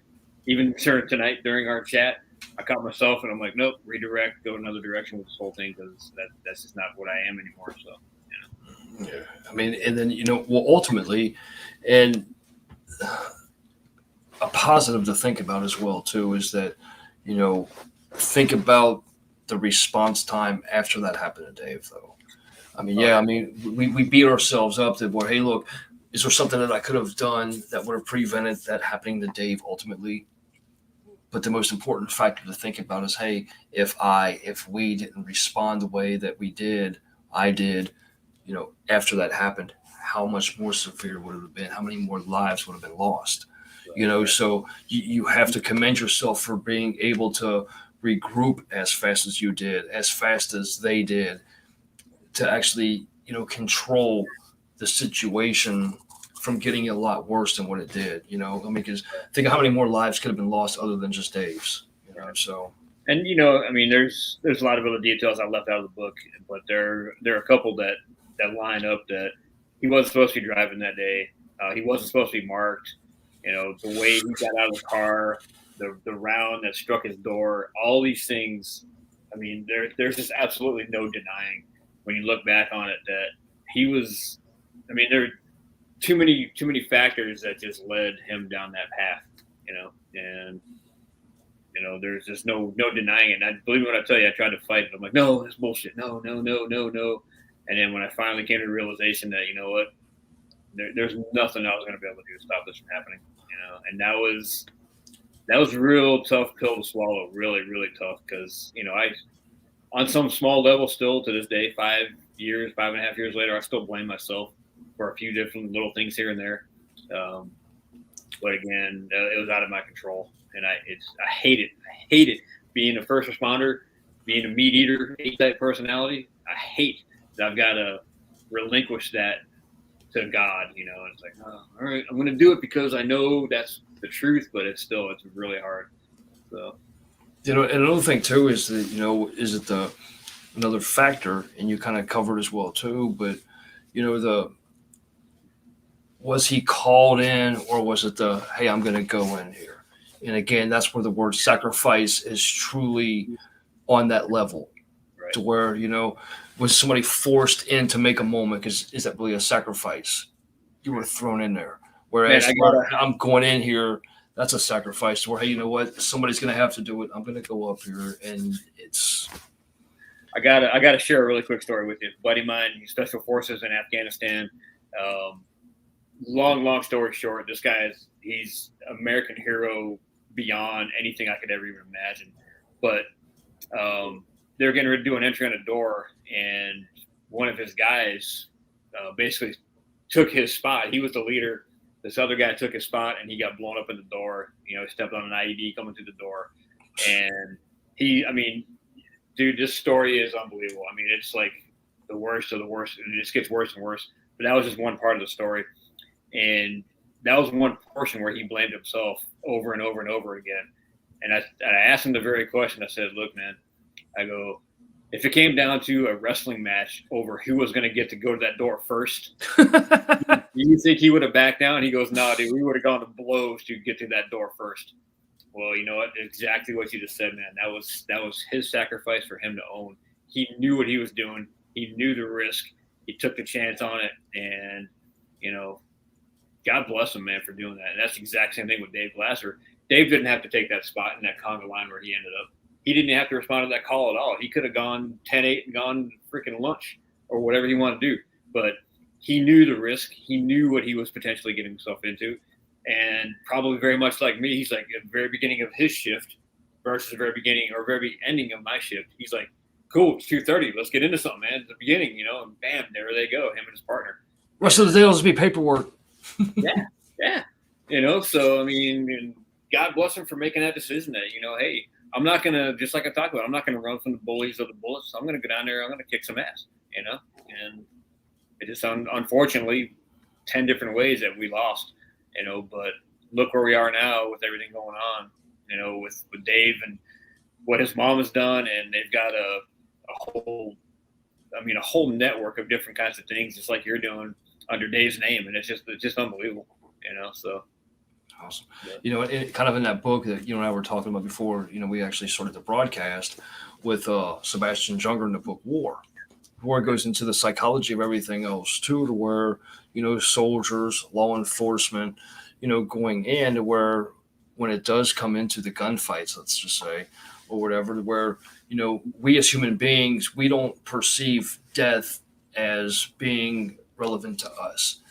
As we're running in full gunfire and everything else blazing, you're thinking, oh, this poor bastard right here is about to get shot, and you just keep running forward. And, a lot of times that's what kind of, makes that progression or the possibility of sacrifice happen, because it's the death isn't relevant to me at this moment. I'm going to go in here to make sure that, everybody else around me is safe and things like that. So that's what makes it, the beauty of the sacrifice is that, again, I said it before, but, if Dave didn't make the decision, it would have been you making the decision to go in there and make it happen. So it's just, and again, now it's you being able to take that, recognize the sacrifice that Dave made, and being able to take that, share that story with everybody else. Because again, all that is doing by you sharing that story about Dave's sacrifice, your sacrifices that you made on a daily basis, to better prepare,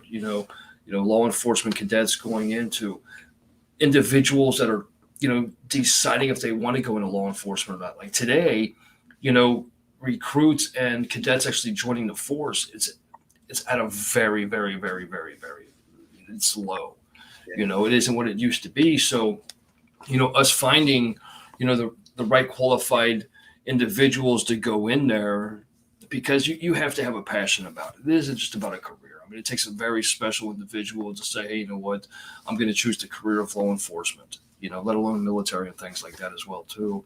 And your book puts it in such perspective to where individuals know, that initial feeling and everything else going in and what to kind of expect and everything else as well, too. So it's being able to take a sacrifice, and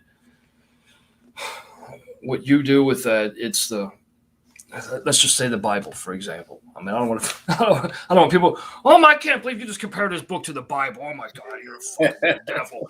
But like realistically, if nobody would have put into words the sacrifice that was made, thousands of years ago, would we even be able to have that perspective or hey, this is what sacrifice is? Right. It's hey, what is sacrifice? Oh, I decided not to go outside today. I sacrificed that. It's, without putting that into perspective, and you taking that and putting, Dave's sacrifice in there in that moment, you taking from let's rewind to the beginning of the book of when, you were in carpet, and then, you're fuck, I want to go drive fast and chase people and shoot people. It's like, it's it sounds like that's not really the cause of going in, because like you just, you said like, well, I told him I want to, make sure that the community is safer for my family and everything else too. But is this career right for me? Am I willing? And then putting that whole sacrifice in that book is vital because, everybody that's thinking about joining law enforcement, everybody that's in law enforcement, we have to have that realization that, one day it may be me making that sacrifice. And going back to your buddy when you were in Arizona, to where he's like, I know I'm never going to draw my gun. Well, or the guy that couldn't jump that fucking 6-foot wall when, you had that, the arm incidents where you're on the rooftop. Right. Yeah. It's I don't want that fucking guy here, because if you're not willing to make that sacrifice, I may die, we all may die, civilians may die, and because you didn't want to make that sacrifice. So if I can't make that sacrifice, I'm going back to what Chris said, where, when we join and we sign our names on that dotted line, to, regardless of the prospective jurisdictions, to where I'm willing to give my life for, my fellow brothers, my fellow sisters, the community and everything else as a whole. Whereas if we can't make that sacrifice, acknowledge that sacrifice, it's all for fucking nothing, And the way that you structure everything throughout the book, it's beautiful, And that's the reason why, more individuals need to have it as, mandatory curriculum for cadets, for the veterans, for senior officers, and everything else as well too. Well, I'll tell you, man. When this thing started, I never thought it was going to be anything more than me just writing my own memoirs and what have you.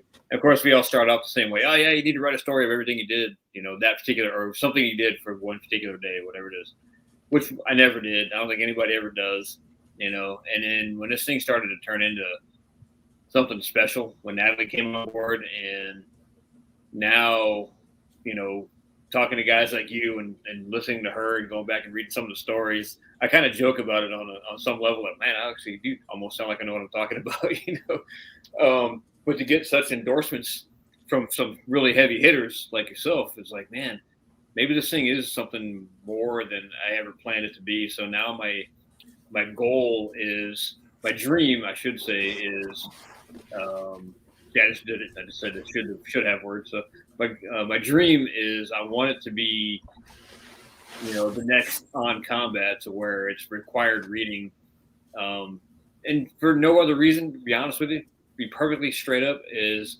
just awareness. Make yourself aware that, hey, this career is for me. This career isn't for me. Hey, I want to know what it's like to be in a gunfight. Hey, I want to know what I got to do to train myself mentally and physically and all this other kind of shit. And that fucking Hoyer, he did it all wrong. I'm going to do it the right way. I'm going to go my direction. And, I hope you do. I hope that whatever you do, your career is more fulfilling on whatever level it is than it was for me. Now, don't get me wrong. I had the time of my life. I mean, I still look back and think to myself, holy shit, man. The stuff that I was able to do, the people that I've met, the things I was able to accomplish in my life, just because I made that decision to jump into this profession, is profound. It's just unbelievable, and I feel so incredibly blessed that, I was given that opportunity. Don't get me wrong, I freaking worked my ass off. For guys that don't know, I failed the written the first time. I failed the sit-ups like 3 or 4, 8 times, whatever it was. Never quit fighting. So everything that I did, looking back on it now, was a fight, and it was a good fight. And I fought through, and I fought through, and I fought through. And now, again, I've already mentioned this before, living the best life I've ever had. And it's a lot of it's based on the decisions that I made to join this, profession. So, And, and with that being said, I want to put her comment back up here again too. The beautiful Natalie here, the old editor, when they kind of put it in the cause and things like that. But her sentence right here, it's her statement, or however you want to take it. It's not only vital to the aspect where the encouragement to get you to write the book, the encouragement to put it in the paper, the encouragement to spread it to again, cadets going in, people that are already in this field. Hey, is this right for me? Nothing but love notes, but it's the supporting, like family supporting somebody to make the decision to go into the career. When we're sitting here and we're looking at the different risks that come with the career, and it's the people think that, you must be insane to actually, make the decision to go and do that and everything else, to where, is this something that I want to do? Am I really willing to make this sacrifice? Is what I'm going to do going to benefit myself, my family, the community? And of course, it's more. I told you it was. And, a lot of times we don't see that in ourselves. how often can we sit here and say that, hey, this is going to benefit the next individual? Because if, let's say, she didn't support you, it'd be just be papers just sitting there. Exactly. You know what I mean? And it's just that, and a lot of times it's that one voice that you said. I mean, again, the sequencing. You and I discussed this the last time as far as to how much of you did Natalie know prior to, how much of the sequencing was planned, or how much of it was just, gibberish written down on the paper. Not gibberish, but, just so scrambled about, I have so many thoughts going on, let me just put it down on paper. And her being able to structure it in the sequencing, because, you and I have had the conversation multiple times about, fucking people sitting on the sidelines always think that, oh, you could have done this better. But, her having that unbiased sitting on the sideline and being able to structure that, because it's beautiful how she's able to take what you wrote down, what you wrote down, and be able to say, hey, you know what, if this was going to apply to me on how me going in, me being in, the progression of it, the structure of it. I mean, I know it's your words, but the duality, it wouldn't have been possible, what Natalie did with it wouldn't have been possible if your words weren't on that paper. What you wrote down wouldn't have been possible to be able to express out to where individuals like myself can say, oh, this is how this applies. The cadets, the training force, and things like that I really want to kind of, see you take this is just, if she didn't have the faith in you, I mean, would that be in paper? I mean, I know you handed her the manuscript, but if it wasn't hey, they need to hear this, I mean, because in essence, it's, Dave also saying, hey, fucking people need to hear this. So.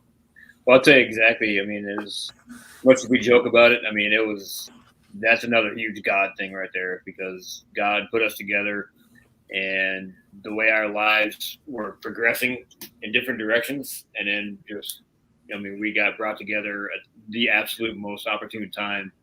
And what I've learned from her, and the things that she still doesn't know are actually true about what I did on the street. She's, still really can't believe it. She's like, I can't see you doing all these things, She's going to pull you to the side after this broadcast, and I'm like, what don't I know? Yeah, right. Well, like all the bad stuff of having to be, that ugly guy and freaking taking dudes down with force, and I hated having to be that guy, but, sometimes that's what we're called to do, and don't get me wrong, I had myself prepared for these kinds of things, mentally and physically, and we're not have to go harping on that again, but when I knew that I wasn't going to lose a fight, the confidence that came with was paramount. And I never did. I never lost a fight except for with Dave. That was the biggest fight of all time that I'm ever going to lose. But all the way up until then, and even after, I knew that I was going to go home tonight, and whatever it took, not to be dirty or go outside of policy or violate anybody's rights. But when I take down a 260-pound guy because he's being stupid, and then I'm like, holy shit, I'm like, at the time when I graduated at 140 pounds, I'm like, wow, look at that shit. I mean, I actually know what I'm doing now. So that brought a tremendous amount of confidence and wanted me to do more. I wanted to go out there and get into more stuff and do more of the good, being a professional good guy and all these things. And it was awesome. I mean, it was one of those things where, even though, there were some really hairy, dangerous times going down the freeway at 100 miles an hour, chasing bank robbery suspects. Hair on fire, hanging out the window, screaming, going, yeah, this is great, man. You guys are paying me to do this shit, And of course, there were the times when things kind of went bad, and, they were starting to catch up to me. But even before Dave, when things started going bad, I had the ability to say, okay, this was a bad day, but look what I still get to do. I'm still riding my huge motorcycle, racing on the racetrack and all these great things that I've been blessed with. And, chasing bad guys is the benefit on the side, to all the bad stuff that I had to go through. And, I keep talking about it, but I don't want people, hearing my story thinking to myself, oh my God, I can never survive that kind of a career. I can never kill somebody. I can never come that close to dying. I would never. Well, I mean, these are extreme circumstances. Don't get me wrong. Now, I mean, I'm that, very low number of guys that have been involved with all these shootings and all this kind of stuff. But, that was more just me, being in the right place at the right time, if you will. But also preparing myself with the proper training and these kinds of things to be ready for all this shit, or whatever it was. So. Well, I mean, 100%. And also, it's just like in regular life, people always, people confuse confidence with arrogance a lot of times, and, people always say, you're an arrogant prick. I'm confident in what I do, but, and especially in the field where you have to be confident that, that 250-pound guy you're going to take him down. You have to know that going in, because if you're that, hesitation again is always, and then hesitation's created because of the fact that we don't have confidence in ourselves or our partners that, we're going to be able to subdue the next individual, or we're going to be able to, make them succumb to whatever our orders are. So that confidence is vital to everything that we're doing. But in the same sense, we also have to have confidence in those around us as well. So then our confidence gets heightened because I know I can handle this. I fucking hope you can too, but it's hey, I can carry us all. Fucking, I'm going to go in here and, full, guns a blazing, rah, rah, rah. But, that realization has to come in there because, again, the possibility of it happening, that's like with military personnel. I think the numbers are, I don't want to, fog it or obscure it, but it's only like 3 to 6% of military personnel actually see active combat. Right. I mean, and you think about those numbers, for instance, it's like, well, fuck, if I'm going in, my odds are pretty good that I'm not going to see active combat. Right. But what's going to happen if I do? Am I confident enough? Am I ready enough to be able to go in there and handle the situations that, ultimately aren't going to cost me my life, but everyone around, civilians and everything else too. So, that confidence has to, be a large part. Also going back into the comment I made in one of our previous broadcasts in regard to, traffic cops, to where, just because you don't have these critical incidents or you haven't been exposed to these critical incidents, to where, every traffic stop fucking, they're handing you their ID, they're handing you their license, they're handing you their insurance information, registration, blah, blah, blah, to where you become so complacent because every traffic stop has been the same during the course of your whole career, whether it be for a couple of months or a couple of years. Now you walk up to one and responding to one, and they're not so compliant. So, now are you confident enough to handle that situation, or, are you prepared? And that's why it's vital that regardless of somebody's stature in the department, regardless of somebody's stature in the military, regardless of somebody's stature in society, preparedness is the only way to live or even go into specific careers such as yours, so. Yeah, I agree. And, touching a little bit more on the, the confidence in your peers, I got to take it a step further because I remember my very first tasing I ever had, which was completely awesome. I mean, I wrote about it in the book. Dude, it was the greatest thing ever. But, I had come from a boss that, a guy got hurt on the street and his first response was, well, did he scream like a bitch? So that's what I was getting used to. And then when I had my new boss, who was great, him and I are still close friends. We just went and stayed with him at his house out in Arizona a couple months ago.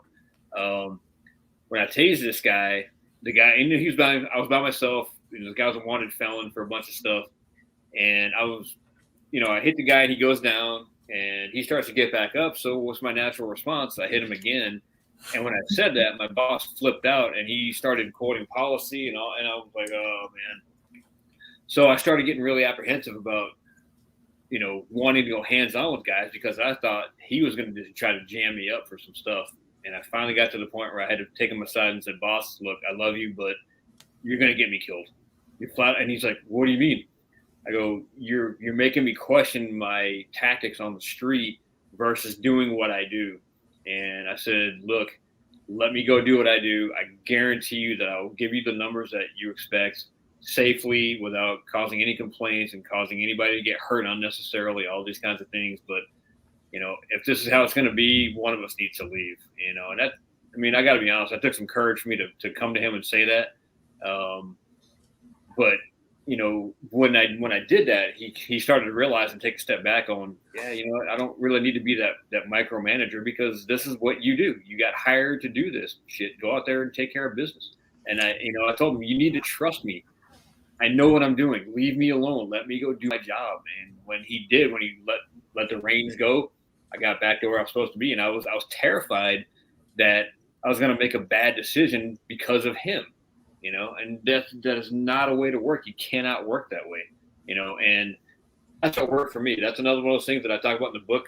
That was a way, not the way. That was the way that worked for me. And people need to realize that, you're like with my former boss, Steve. I'm like, Steve, I'm not you. I am not going to go out there and write tickets. I'm not a motor. This is not what I do. But what I can do is give you a felony arrest every day, whatever it happens to be. I'll make my partner do the report, but I can find them, whatever. Just kidding.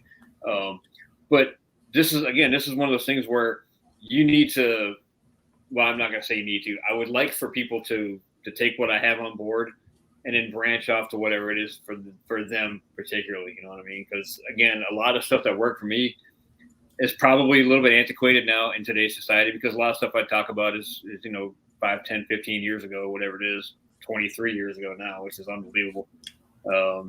But again, these are things that you can say, okay, here's a great starting point, and now I'm going to go the complete opposite direction of this clown because that's bullshit. Or I'm going to say, yeah, you know what, I like that. I'm going to take it to the next level, or just going to do something similar to what I did in the street, and whatever it happens to be. And I would love it on every single level. You know what I mean? So as long as it keeps people safe and gives them some positive direction to go with, and hey, so be it. Well, a lot what the book does is with the shock value and things like that as well too. Like a lot of civilians, a lot of individuals don't realize that everything that's in, let's say, our arsenal that we can deploy, we also have to be subjected to. So if in my arsenal of things that I'm able to deploy to apprehend or disarm or subdue a subject, I also have to be hit with my pepper spray. I also have to be hit with my baton. I also have to be hit with my taser. So it's that the preparedness to know, hey, this is how it affects me. I know now going in that, hey, the subject that I'm about to apprehend, they're about to like a fish out of water on the ground, So, but it's that preparedness, and it's that same shock value as if I'm standing there and waiting for my superior or anybody else to hit me with their baton, hit me with the taser. That book's shock value is also that, hey, you know what? You may not always have to deploy this. You may not always be subjected to this type of environment, this demographic, or this critical incident. But why the fuck would you not want to be prepared? Because you already made the decision to come in here, make the sacrifice, and have the foreknowledge that, again, going back to the what perception is, to where what kind of image has been painted into an individual's mind. Kids, again, going back to the kindergarten, where, hey, what do you want to be when you grow up? I want to be a firefighter. I want to be a policeman. It's like, what perception as a kid, though, do you see do you really see the tragedies where the body's swoon or, having to pull a baby out of a dumpster, opposed to the, hey, is everything just traffic stops? Are you just going out there kicking a ball or throwing a ball with a kid? It's you have to have that shock value, because just because you're not going to be exposed to it on a daily basis per se, you may live in an environment. I mean, look at the demographics in the different cities around the nation, to where you have the higher crime demographic opposed to the ones to where, it's majority sunshine and rainbows. Just because it doesn't happen doesn't mean it's not going to happen. So why would you not want to be prepared for that? And that's why I love the shock value of the book. That's why it's not even really it's not make believe. You took a real incident, a real tragedy, and said, hey, you know what? This is what is possible. Let's better prepare ourselves so that, it's not us that falls next time, so. No, and that's huge, man. I love what you said that. You say it much more better than I can. So, so. We just got to use we got to use Natalie to kind of just conjure up the words and put it.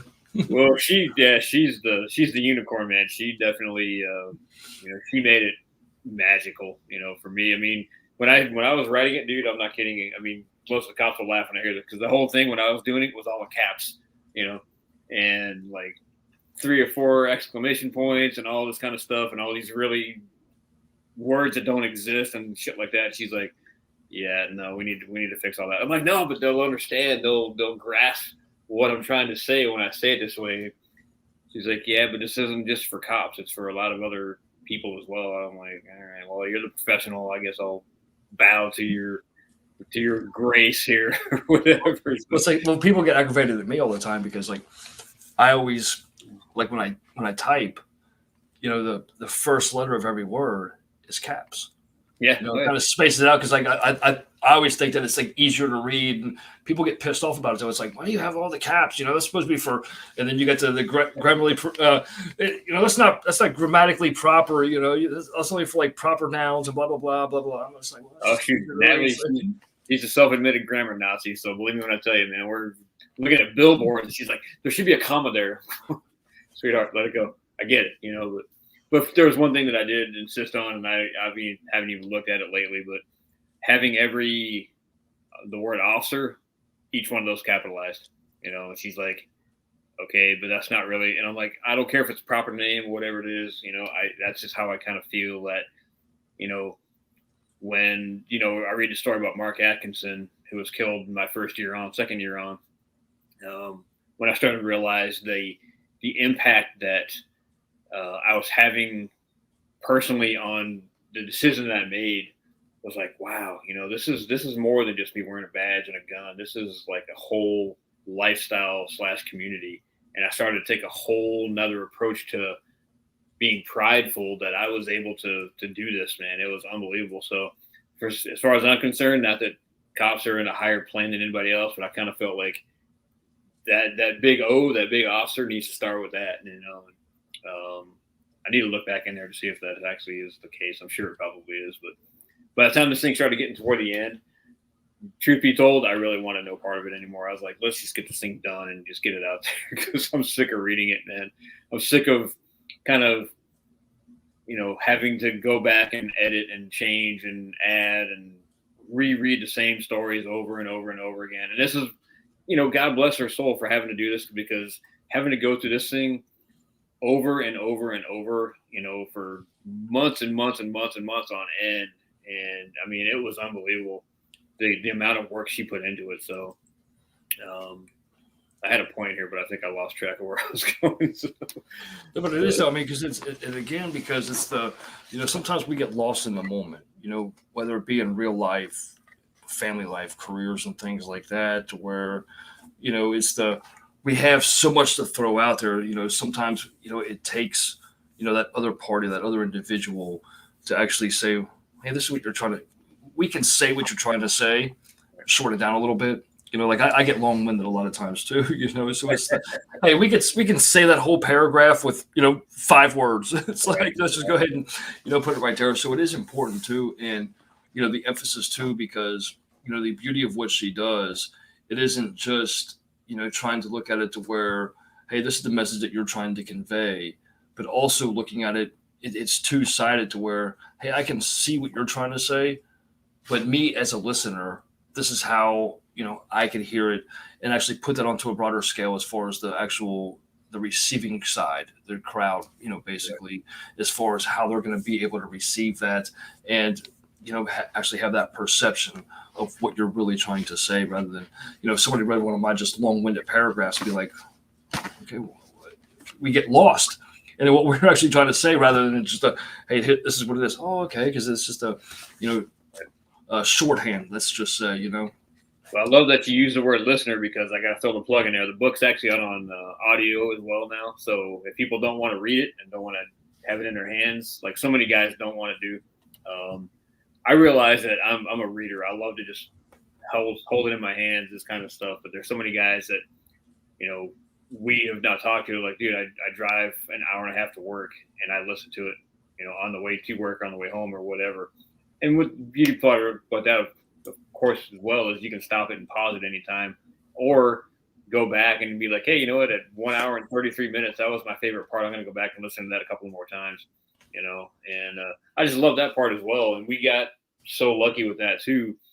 find the right guy to do the Audible for us, and that turned out better than I ever dreamed of. I was like, holy cow, man, this is amazing. So, so that's, yeah, I got to throw it out there for the guys that don't know. I'm sure you're probably going to do this already, but Amazon Kindle and audiobooks, all Amazon stuff. You can find it on any one of those venues, and I can also finagle. So there's at the bottom of the screen right there. That's the audio book right there. That's done. It's on the audible.com, which is actually Amazon. Right. So this right here is where individuals can go get the audio book and everything else too. You're way ahead of me. And then the audiobook as well too, because I mean the audiobook on the Kindle is the one that has the forward by Lieutenant Colonel the killologist Dave Grossman.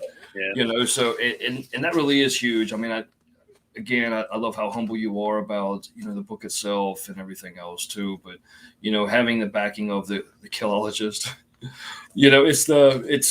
it really is huge. And especially individuals being able to hear the different perception, and then him being able to state that it's one of the best law enforcement books that he's read. That's huge coming from an individual that is, I'm not going to say really the benchmark for different law enforcement agencies about, why people kill and everything else, because your book takes the other side of that as well, too, of being able to take hey, this is when it happens, but it doesn't have to happen. If we better prepare ourselves and things like that, too. So it's a great mix, and, having that forward to kind of do the introduction to your book, it's phenomenal. It really is. When I read the email from Dave, I couldn't believe it, man. I was in shock. But I got to throw a little quick thing out there. So you have the original version, and the Audible version is that same version. Okay, that makes sense. So those two are the same. Now this hard copy version with Dave's endorsement on there has 4 brand new chapters in it. But the Audible version does not have those chapters in there. So for folks that want those 4 new chapters that haven't read the book before, you got to get the hard copy of the updated version. A second edition is what we call it. So hopefully that made sense. But no, it did as well too. And I mean, it's that's what I was trying to show individuals as well too. Was the Alert! You have a message from the dark. Oh, popular. Midnight. Bear me for one moment. I'm trying to.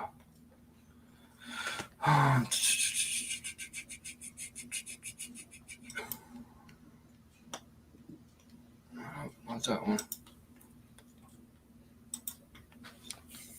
No, not that one.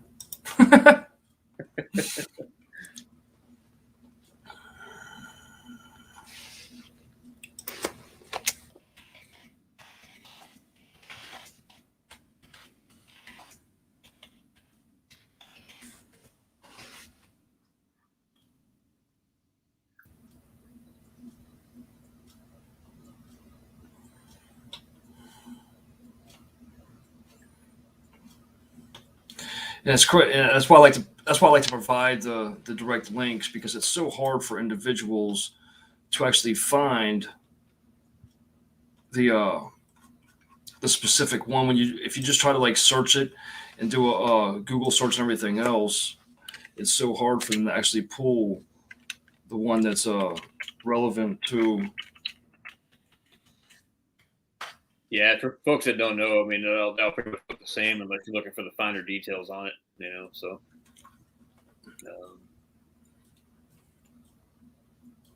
But just for fun, the guy that actually did the Audible for us is the Dunkin' Donuts spokesperson. So great top book sponsored by the Dunkin' Donuts guy, which is hilarious. So, but he did a really good job on it. In fact, when we heard the epilogue, we were both pretty much in tears, going, "Oh my God, this is the greatest thing ever!" So, It's the irony behind everything too just makes it, that much more comical and funny. It's just that, the people that have been like anti law enforcement for, this past year or two, comes out as actually the spokesman for it. It only serves it right. It's Exactly. the glory amongst it all. Yeah, oh yeah. So those are the things that kind of make us smile, thinking, man, some of the stuff makes it all worthwhile. Obviously, I'd rather have Dave back if I could by any stretch, but some of the things that some of the good that came out of it is pretty good. It's actually really good. So.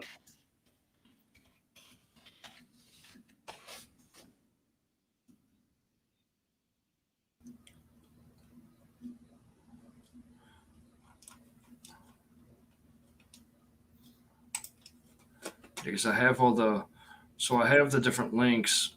It's on it's actually on the Facebook. I have every one of the links, whether it be for the paperback, whether it's for the Audible, whether it's for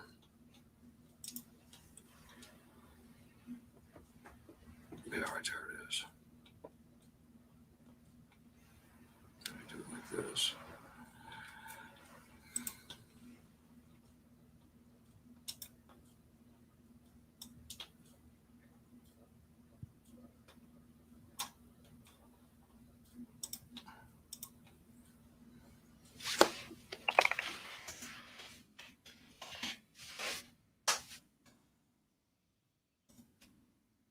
I wish everybody's patience at home.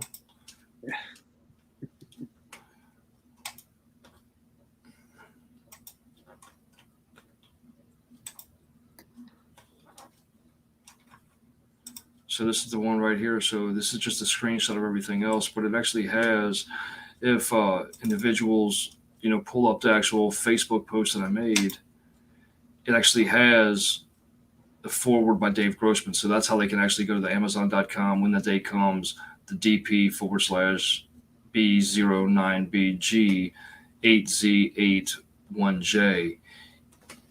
And they can actually obtain the copy of the Dave Grossman in forward as well. That's actually audible. Right on. So, but I mean, it's important too, because it actually, again, other people's perspective, to where, just like when you were writing everything down, you had one vision of everything else. Natalie being able to take what it is that you wrote down and converting that into something that's layman's terms for everybody else. We spoke before about, when individuals are going on the stand, like when it was a broadcast with Ray Bashir's, to where when law enforcement officers actually take the stand and they're speaking in front of a jury, I engage my overhead emergency equipment. It's like, what the fuck is he talking about? I turn my lights on. You know what I mean? To where it's the putting it into that layman's perspective, to where it is relevant to individuals reading the book, relevant to even law enforcement officers. To where sometimes it's the taking that moment to where it's not real life because they haven't seen it, but then making it real life because it's there. So. Well, we had a really good another endorsement from a local bookstore here in California, and basically what she said was that it's like being on a ride along with me, which again, that's one of those huge compliments to me. That the joke, of course, I say it. I can never write a police report, but I can write a book. I never thought that I was going to be an author when I joined the force. Even when I wrote this book, I never thought it was going to be something that was going to be in my hands. But now that it's something real and it's making some headwind now, it's just unbelievable that, wow, actually, I'm making a pretty good impact. For me, that's huge that people are taking it on board and accepting it and enjoying it. That's. But again, going back to the whole aspect of it, to where it's the, and you said it perfect about, being like it was a ride along, because when you look at the aspect of where, what this should be as a training module for law enforcement officers, law enforcement agencies, military personnel, that, when you can take the individual that is second guessing going in, hey, will I pull my firearm? Well, hey, how are you not going to pull your firearm in an instance like this? So what you're telling me is that you're not going to have that confidence to save, a fellow brother or fellow sister's life, or, or the civilians, because I don't want to pull my firearm, to where, hey, you need to ride along with me real quick. You need to look at, just because this instance doesn't happen every day in prospective jurisdictions or anything else like that, they are instances that really can happen. So you really need to take heed to what I'm saying. Ride along with me, have your little manual with you, and take this ride with me, because it could save your life. It could save your fellow officer's life. It could save your family's life, and things like that. Kind of, and you said it perfect in our last broadcast in regard to, to where you're not a big advocate for guns, but you do believe that every individual on the right side of the law should own a gun, but also be properly trained on how to discharge firearm, when to know when to use it, when not to use it, different instances of like how you can prepare yourself to not have to use it. So it's the same thing with, the book. It's hey, this is my training manual as I'm riding along, because this is what I can expect. We're all going to play this mind fuck as far as why am I going into this career? What am I going to expect going into this career? Now, hey, I really don't see sometimes we look at the pay as being, law enforcement across the board is underpaid. I don't care what anybody says, but hey, now being able to have the city provide insurance to where I can care for myself, I can care for my family, and receiving that payoff, it's the ride along. Let's look at this, hey, I look at everything as the game of chess. It's every move we make in life, every decision that we make for career, every decision we make for family, we have to look at the cost and we have to look at the benefit. And is that cost is it viable for the benefit that, I, my family, or, my people with my career are going to benefit from? And it's the perspective that the book puts it in. And, Natalie, virtual high five, virtual hug. Because, you taking Chris's, life, you taking his career, you taking, his emotion and putting it on a paper to where individuals can have a true ride along. It's going to benefit them in making that ultimate decision on if they want to go ahead and go into the career of law enforcement, if they are willing to make that sacrifice during their career in law enforcement. And it's vital. Because it is that mind play that people really need to be exposed to. And it is something that people really need to be in check with themselves about, because if you're not willing to make that sacrifice, it's not the fucking career for you, period. If you're not willing to see the dirt, pulling babies out of dumpsters, out of trash cans, out of that green pool, as you described, it's not for you. Keep watching TV. It's take the ride along, and people need to see that. If it's and especially into the academy, that's where your training would be fucking huge, Chris, is the fact of going into, the fresh recruits going in there thinking they're tough shit. We're all young. Oh yeah. Hey, wow. But hey, let's go ahead and take this ride along. Let's see how ready you really are. Let's see what sacrifice you're willing to make. It's I want those guys to be tough. I want them to be, prepared and ready, these kinds of things.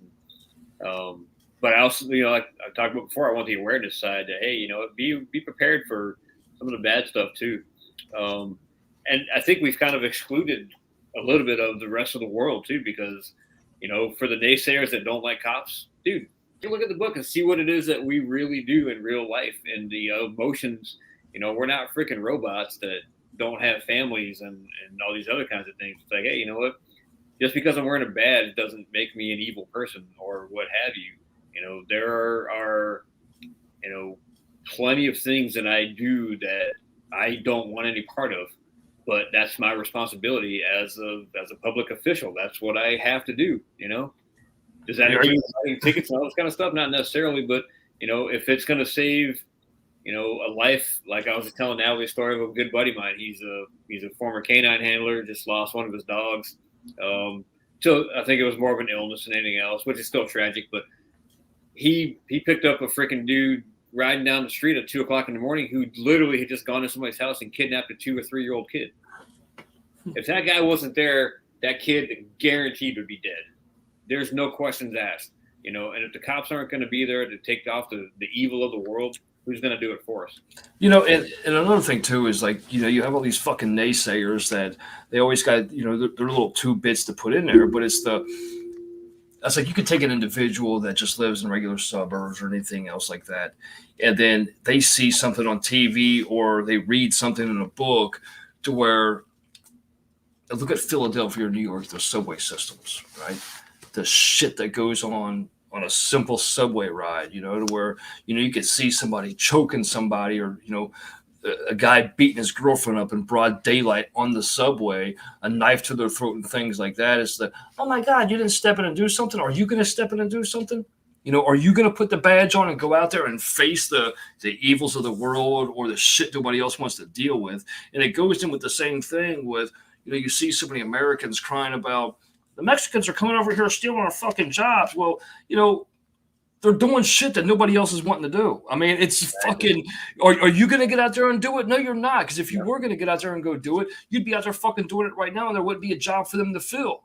The same thing with law enforcement. Everybody wants to have this little, oh my God, you guys are, the evils of the world. And, I use statistics, the real numbers to where it's the, people talk about and they play on, the fatalities done and fatal force incidents and things like that to where, and I always use like 2019 because it's the most relevant because the statistics and everything else when they come out. But out of 140,338, 140,338, run-ins and incidents, only 989 fatal incidents.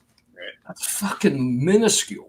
I don't want to play on, somebody's death. Yeah, it was a tragedy, but, for the incidents of how they happen, and nobody really is in that moment. Can you really put yourself in that moment? Are you really prepared for that moment to where you have somebody with a knife to somebody's throat or a gun to, potentially 10 victims, and you put them down like a dog? Are you a bad guy?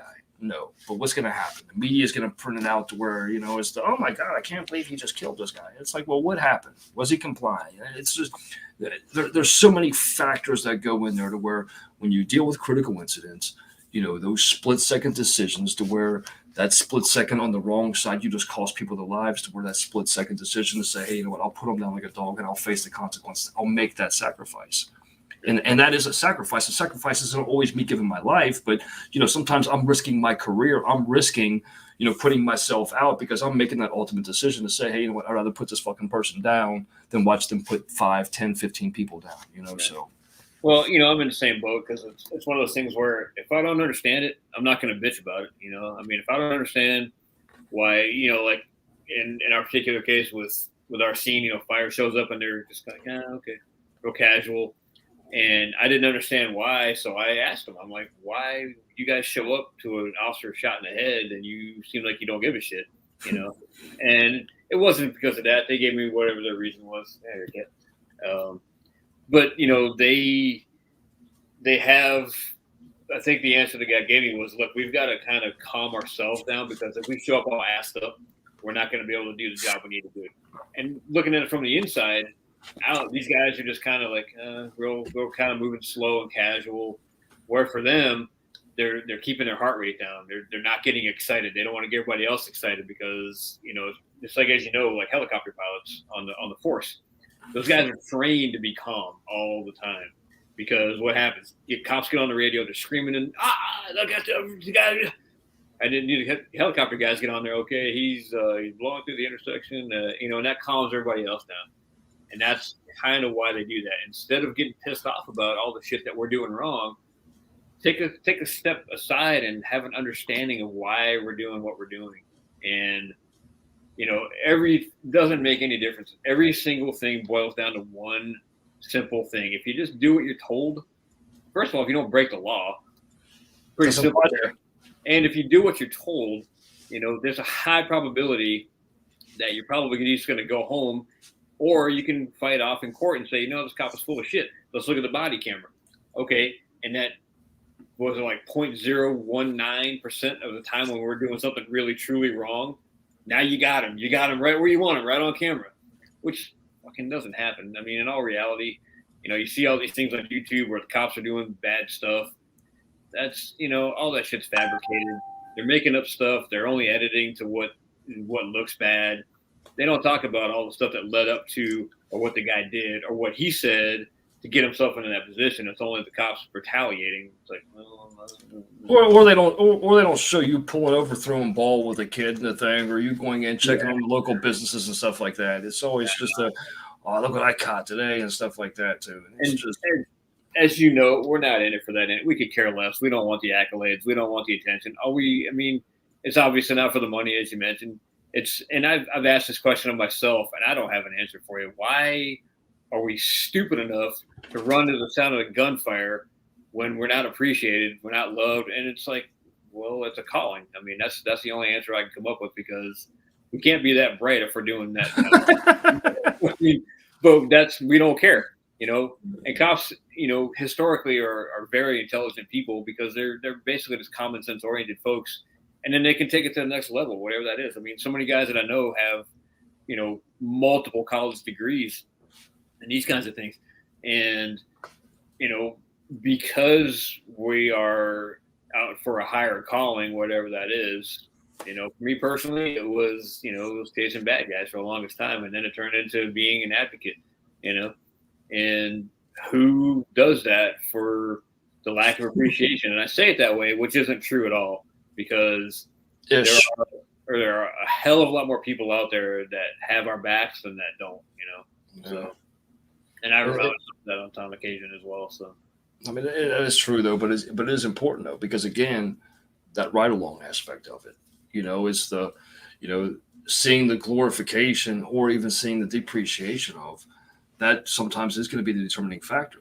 It's kind of like, again, going into when Natalie was, sitting there saying about I told you it was, to where it's the same. I'm serious, because it's the same thing with like a career. It's like, a lot of times we see ourselves in a certain position, a certain lot in life, but, if we don't have that backing by, family, friends, anyone close to us, are we going to take that calling that ultimately was our calling in life?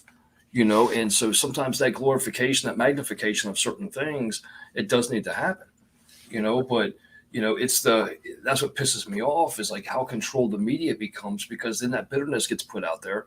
Now it makes law enforcement's job even harder. And people don't think about the risk that every law enforcement officer faces on a day-to-day basis. But yet then they want to put these other imposing factors on there that makes it even harder for them to go out there and make those split-second decisions. And it's just, it's funny you say it that way, because I've had a lot of my friends that are, they know who I am, and they know that they don't want to get into a confrontation over law enforcement because they hate cops or whatever else. And so sometimes, they'll make a post on Facebook, and I'll call them out or whatever it is, and I'll flat out ask them, dude, in all seriously, be honest here. How many actual negative run-ins have you personally had, or that you know about, with law enforcement? Oh yeah, man, there was this time, I heard. No, you heard it from somebody else, which by the time you hear it a year later, it's been 15 different ways. How many times have you actually had a bad run-in with any law enforcement officers in your entire life, or anybody that you've ever known that's actually real and true? And if it was a bad run-in, what did you fucking do to make it a bad run-in? Well, that too. Of course, I don't even go down that path. It's more on the side of, are you following the rhetoric of the media, or do you really believe, and do you truly really believe that cops are bad, or that they're evil, or are you just jumping on the bandwagon with everybody else going, all these cops are a bunch of freaking assholes and they do all this dumb shit and they're on a quota, dude. And all my time in the entire country of people that I have freaking trained, not once ever have I heard of a quota in the entire United States. And that was some shit from like the 70s, for God's sakes. I mean, let it go, guys. It doesn't happen, In fact, I was talking to somebody, I don't remember where we were last week, and she was like, oh, at the end of the month, they start, writing you more tickets and shit. No, we don't. It doesn't happen that way. Cops are not out there to serve vengeance and kill black people and kill everybody that's going against them. That shit doesn't happen. Okay, flat out doesn't happen. We know the reality of it, but just like you said, the media, they want to skew it and make it look like it's all our fault. Which, and in all reality, okay, fine, great, paint the bad picture. We don't really give a shit. We're still going to go out there and do what we have to do, whether we're getting spit on or we're getting hugs or whatever else. We're not there for the accolades. We're not there to freaking make friends, whatever. We got a job to do. We're gonna go out there and do it. And it's the same thing with like employers. You fire a dysfunctional employee, all of a sudden they start spreading this bad vibe that this asshole just canned me for no reason. It's like, well, what'd you do? I mean, I was going to work on time. I was actually showing up early. I was doing everything above and beyond what I was supposed to be doing, and they just canned me. It's like, okay, yeah, and that's where the accountability comes in as well. And I mean, when I tell you, cops, whether we like to be or not, I mean, we've got to be held to the highest accountability there is possible because, I mean, we're out there, we're like freaking celebrities almost sometimes in uniform. Everybody's watching us, and I can't tell you how many times, one of the only uniforms that gets somebody's heart going just by seeing it, Oh, I know. We oh my God, there's Kim Kardashian. Oh my God, there's law enforcement. Start breaking and. We went to lunch one time. We were parked way off site because it was the only building with shade. This is Arizona. It's in the middle of freaking desert, of course, hotter than hell.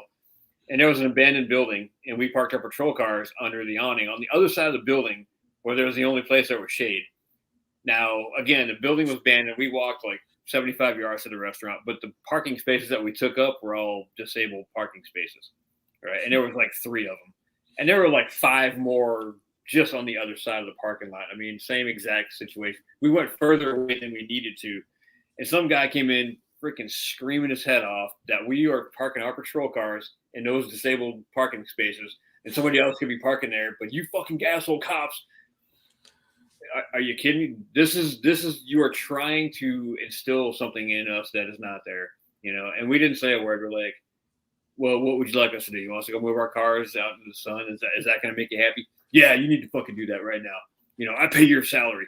Yeah. Well, give me a fucking raise. If you pay my salary, then give me a raise because whatever you're selling me is not worth me putting up with your bullshit. But we did. We ended up moving the cars out into the sun just to please this guy because he's pissed off at something that he thinks we're doing wrong, which I'm like, all right, whatever. That's a bad story anyway. That's just like going to you can go to a parking lot. You can park out in East Jesus.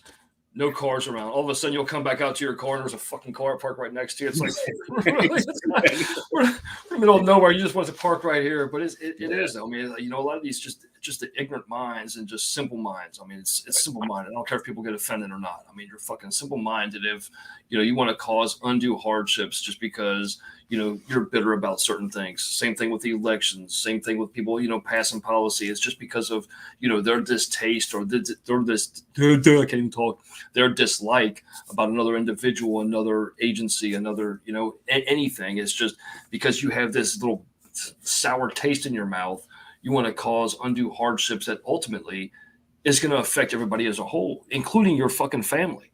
A lot of the ignorance that people, put on, they don't realize the effect that they're doing on their own family, their own place of employment and things like that. And it's just, well, so many people need to take your ride along, man. It's and I honestly, I don't blame people sometimes because here's an example of my own personal ignorance.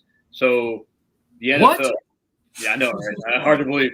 So the NFL, right? They start doing, the BLM get on their helmets, and I freaking lost my shit. I'm like, man, fuck NFL. I'm not watching those guys. No way. I'm not doing it, and everything else. And what is that? That's exactly what the people that are against law enforcement are doing. I'm doing the exact same thing in the NFL because there's a handful of guys out there that are making a bad name for themselves. And what am I doing? I'm categorizing those guys as a bunch of freaking assholes where the vast majority of them are good dudes. And then I started to realize, I'm like, man, I'm falling into that same trap. And it's so easy to do. I did the exact same thing. It's like, oh my God. All right. So I got to take a step back from my own stupidity from sometimes and realize that, dude, these guys they're okay. So you got a handful of guys that are kneeling. Okay. What am I going to do with those guys? Nothing. I'm not going to show any respect to them whatsoever, but I'll go off to the other side and I will show those guys a respect. And we're in the exact same field with guys that are, they're anti-law enforcement. They're falling into the rhetoric and everything else. Like, well, if you guys take a step back and realize that the vast majority are good, you have some bad apples, of course you do. No questions asked. I mean, there's bad everywhere you go. I don't care, what your role is. But the fact is, it's like, you know what? Don't lump us in with all the other people that you think are bad just because wearing a badge. That's not how it works. But again, that goes into again the whole ride along about the book, as far as the knowing what goes on, because somebody that has that rhetoric in their mind, or let's just say somebody had that career dream or goal to join law enforcement, but then they see that rhetoric on the media, they see the false. That's why, my whole saying, with the truth aspect of it, is that not all knowledge is knowledge. Knowledge is not always knowledge, and it's that reality to where you have people that put that negative. You have individuals that throw partial truths out there, to where that one individual that would have joined, they wanted to go into the force, but because they heard that one naysayer, I probably shouldn't. To where that would have really been the career. They really would have changed lives. They really would have saved lives, to where, and that's why I love your book. That's why I love the terminology, the analogy about it, to where it's like a ride along, because it really is, to where, hey, sit in this car for a little bit and ride along for a minute, because then you will realize that, what led up to my decision to join, it may not have been, full, complete sight on the possibilities, or what really is there, but then also this is what, after joining, I ran into, and these are the real possibilities that can be, and that I did experience, and things like that as well too. And it was, again, I mean, I've harped on it 100 times already, but it was great. It was a blast. I had a really good time when I was out there, getting into stuff. And there was plenty of times also, I never touched on this either, but you mentioned it a couple times earlier. It's like I would see a group of kids and I would go over to them and just, kind of act sort of jokingly tough, be like, walk up, go like, all right, who's your fastest runner? And they're all looking around and they pick one down. Oh, me and you. And I'd race them through the parking lot, whatever else. And maybe, just maybe, that gave full gear a little bit of pause. I'd always lose on purpose, which wasn't really hard to do anyways. But especially when you're running against a 14-year-old kid, it's, the same size as you with no gear on, whatever.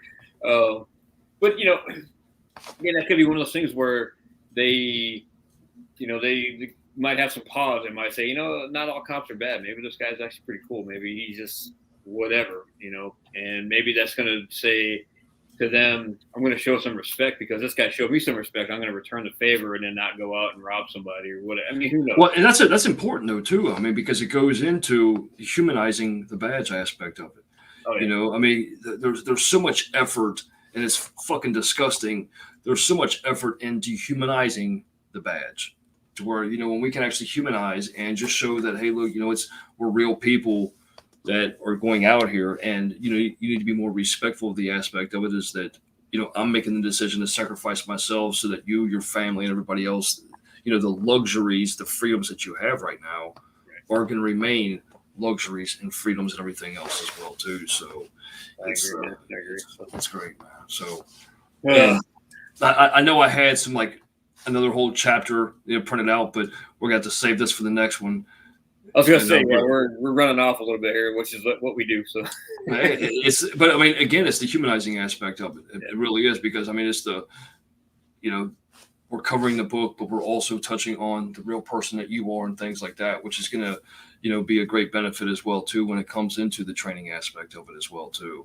So because I mean, the person you are today, again, you sharing about how that tragedy, to where you wouldn't even have, when you and Nat were up there and able to actually have the luxuries that you have because of that tragedy.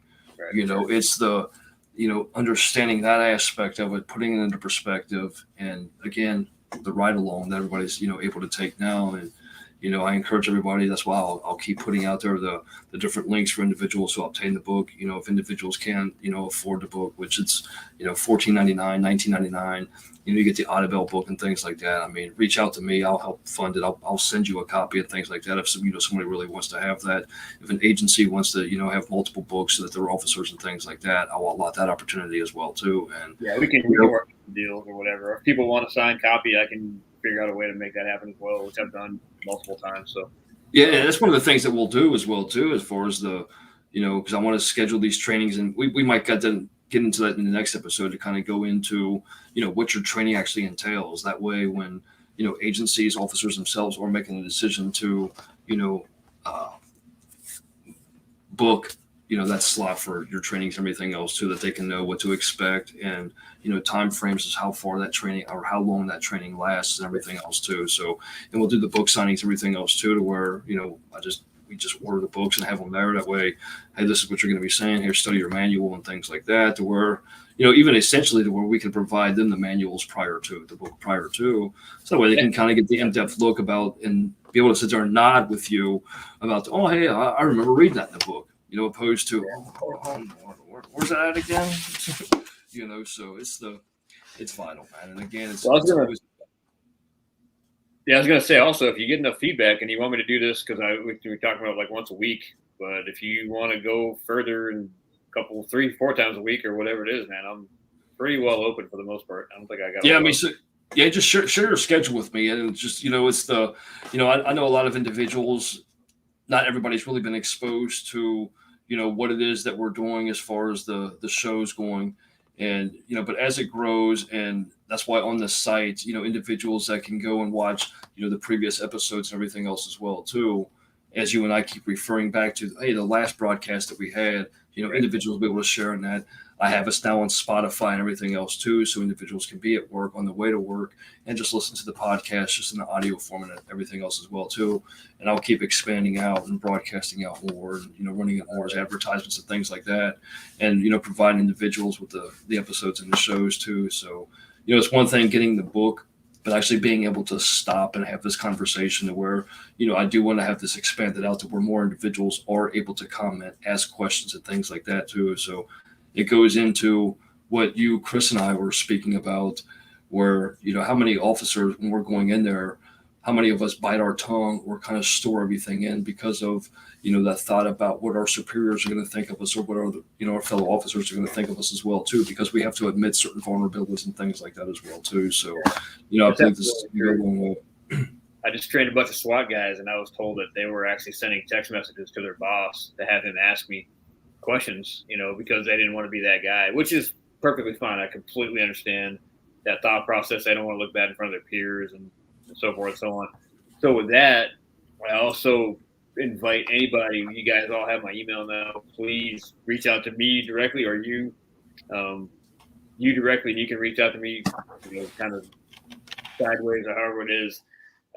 If you're unsure, if you need questions answered, I am absolutely completely transparent. I will tell you anything you ever need to know that I went through or that I think you may end up experiencing yourself with your decision to either venture into the career, you're halfway through and you're not sure if you should continue on, or if your boss is pissing you off or whatever else, because I've had, the best bosses down to the worst bosses, all the way across the board.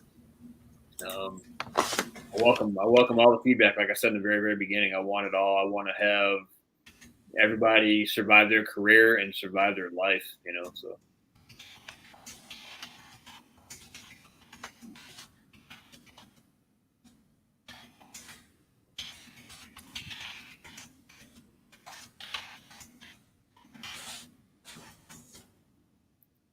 So that's it. That's my soapbox again.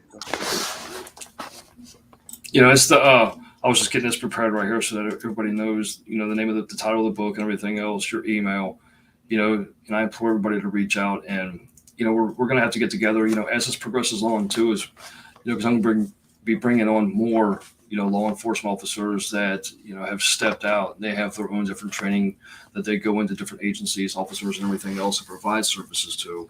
And, duality is always going to push things further. It's the, kind of like we were talking about with Ray when he was saying about how, a lot of individuals in martial arts think that their martial arts or their discipline is the best discipline.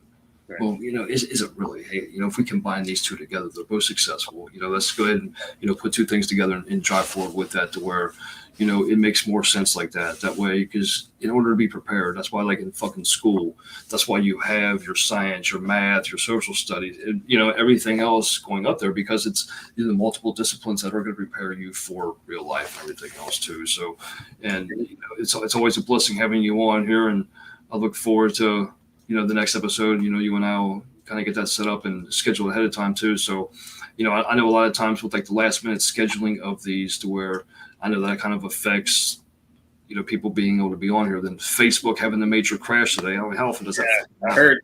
Yes, it was horrible. But, so, being able to pre-plan and, kind of setting things up to where being able to have the events in the schedule and, being on point that way people can actually tune in at, specific times, specific days and things like that too, to where, we will expand the crowd out and everything else as well too. And, we'll have to bring Natalie on too, so she can actually kind of take our jargon and slow it down a little bit and kind of put it.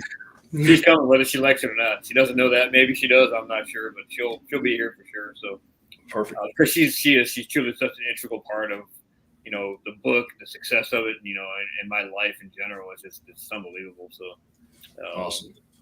Well, again, man, it's always a blessing having you on here, and I look forward to our next meeting. And you, Natalie, rest of the family, everybody stay safe, stay blessed in all things, and I'll speak to you soon. Thank you so much. All right, bro. Thanks, man. Always.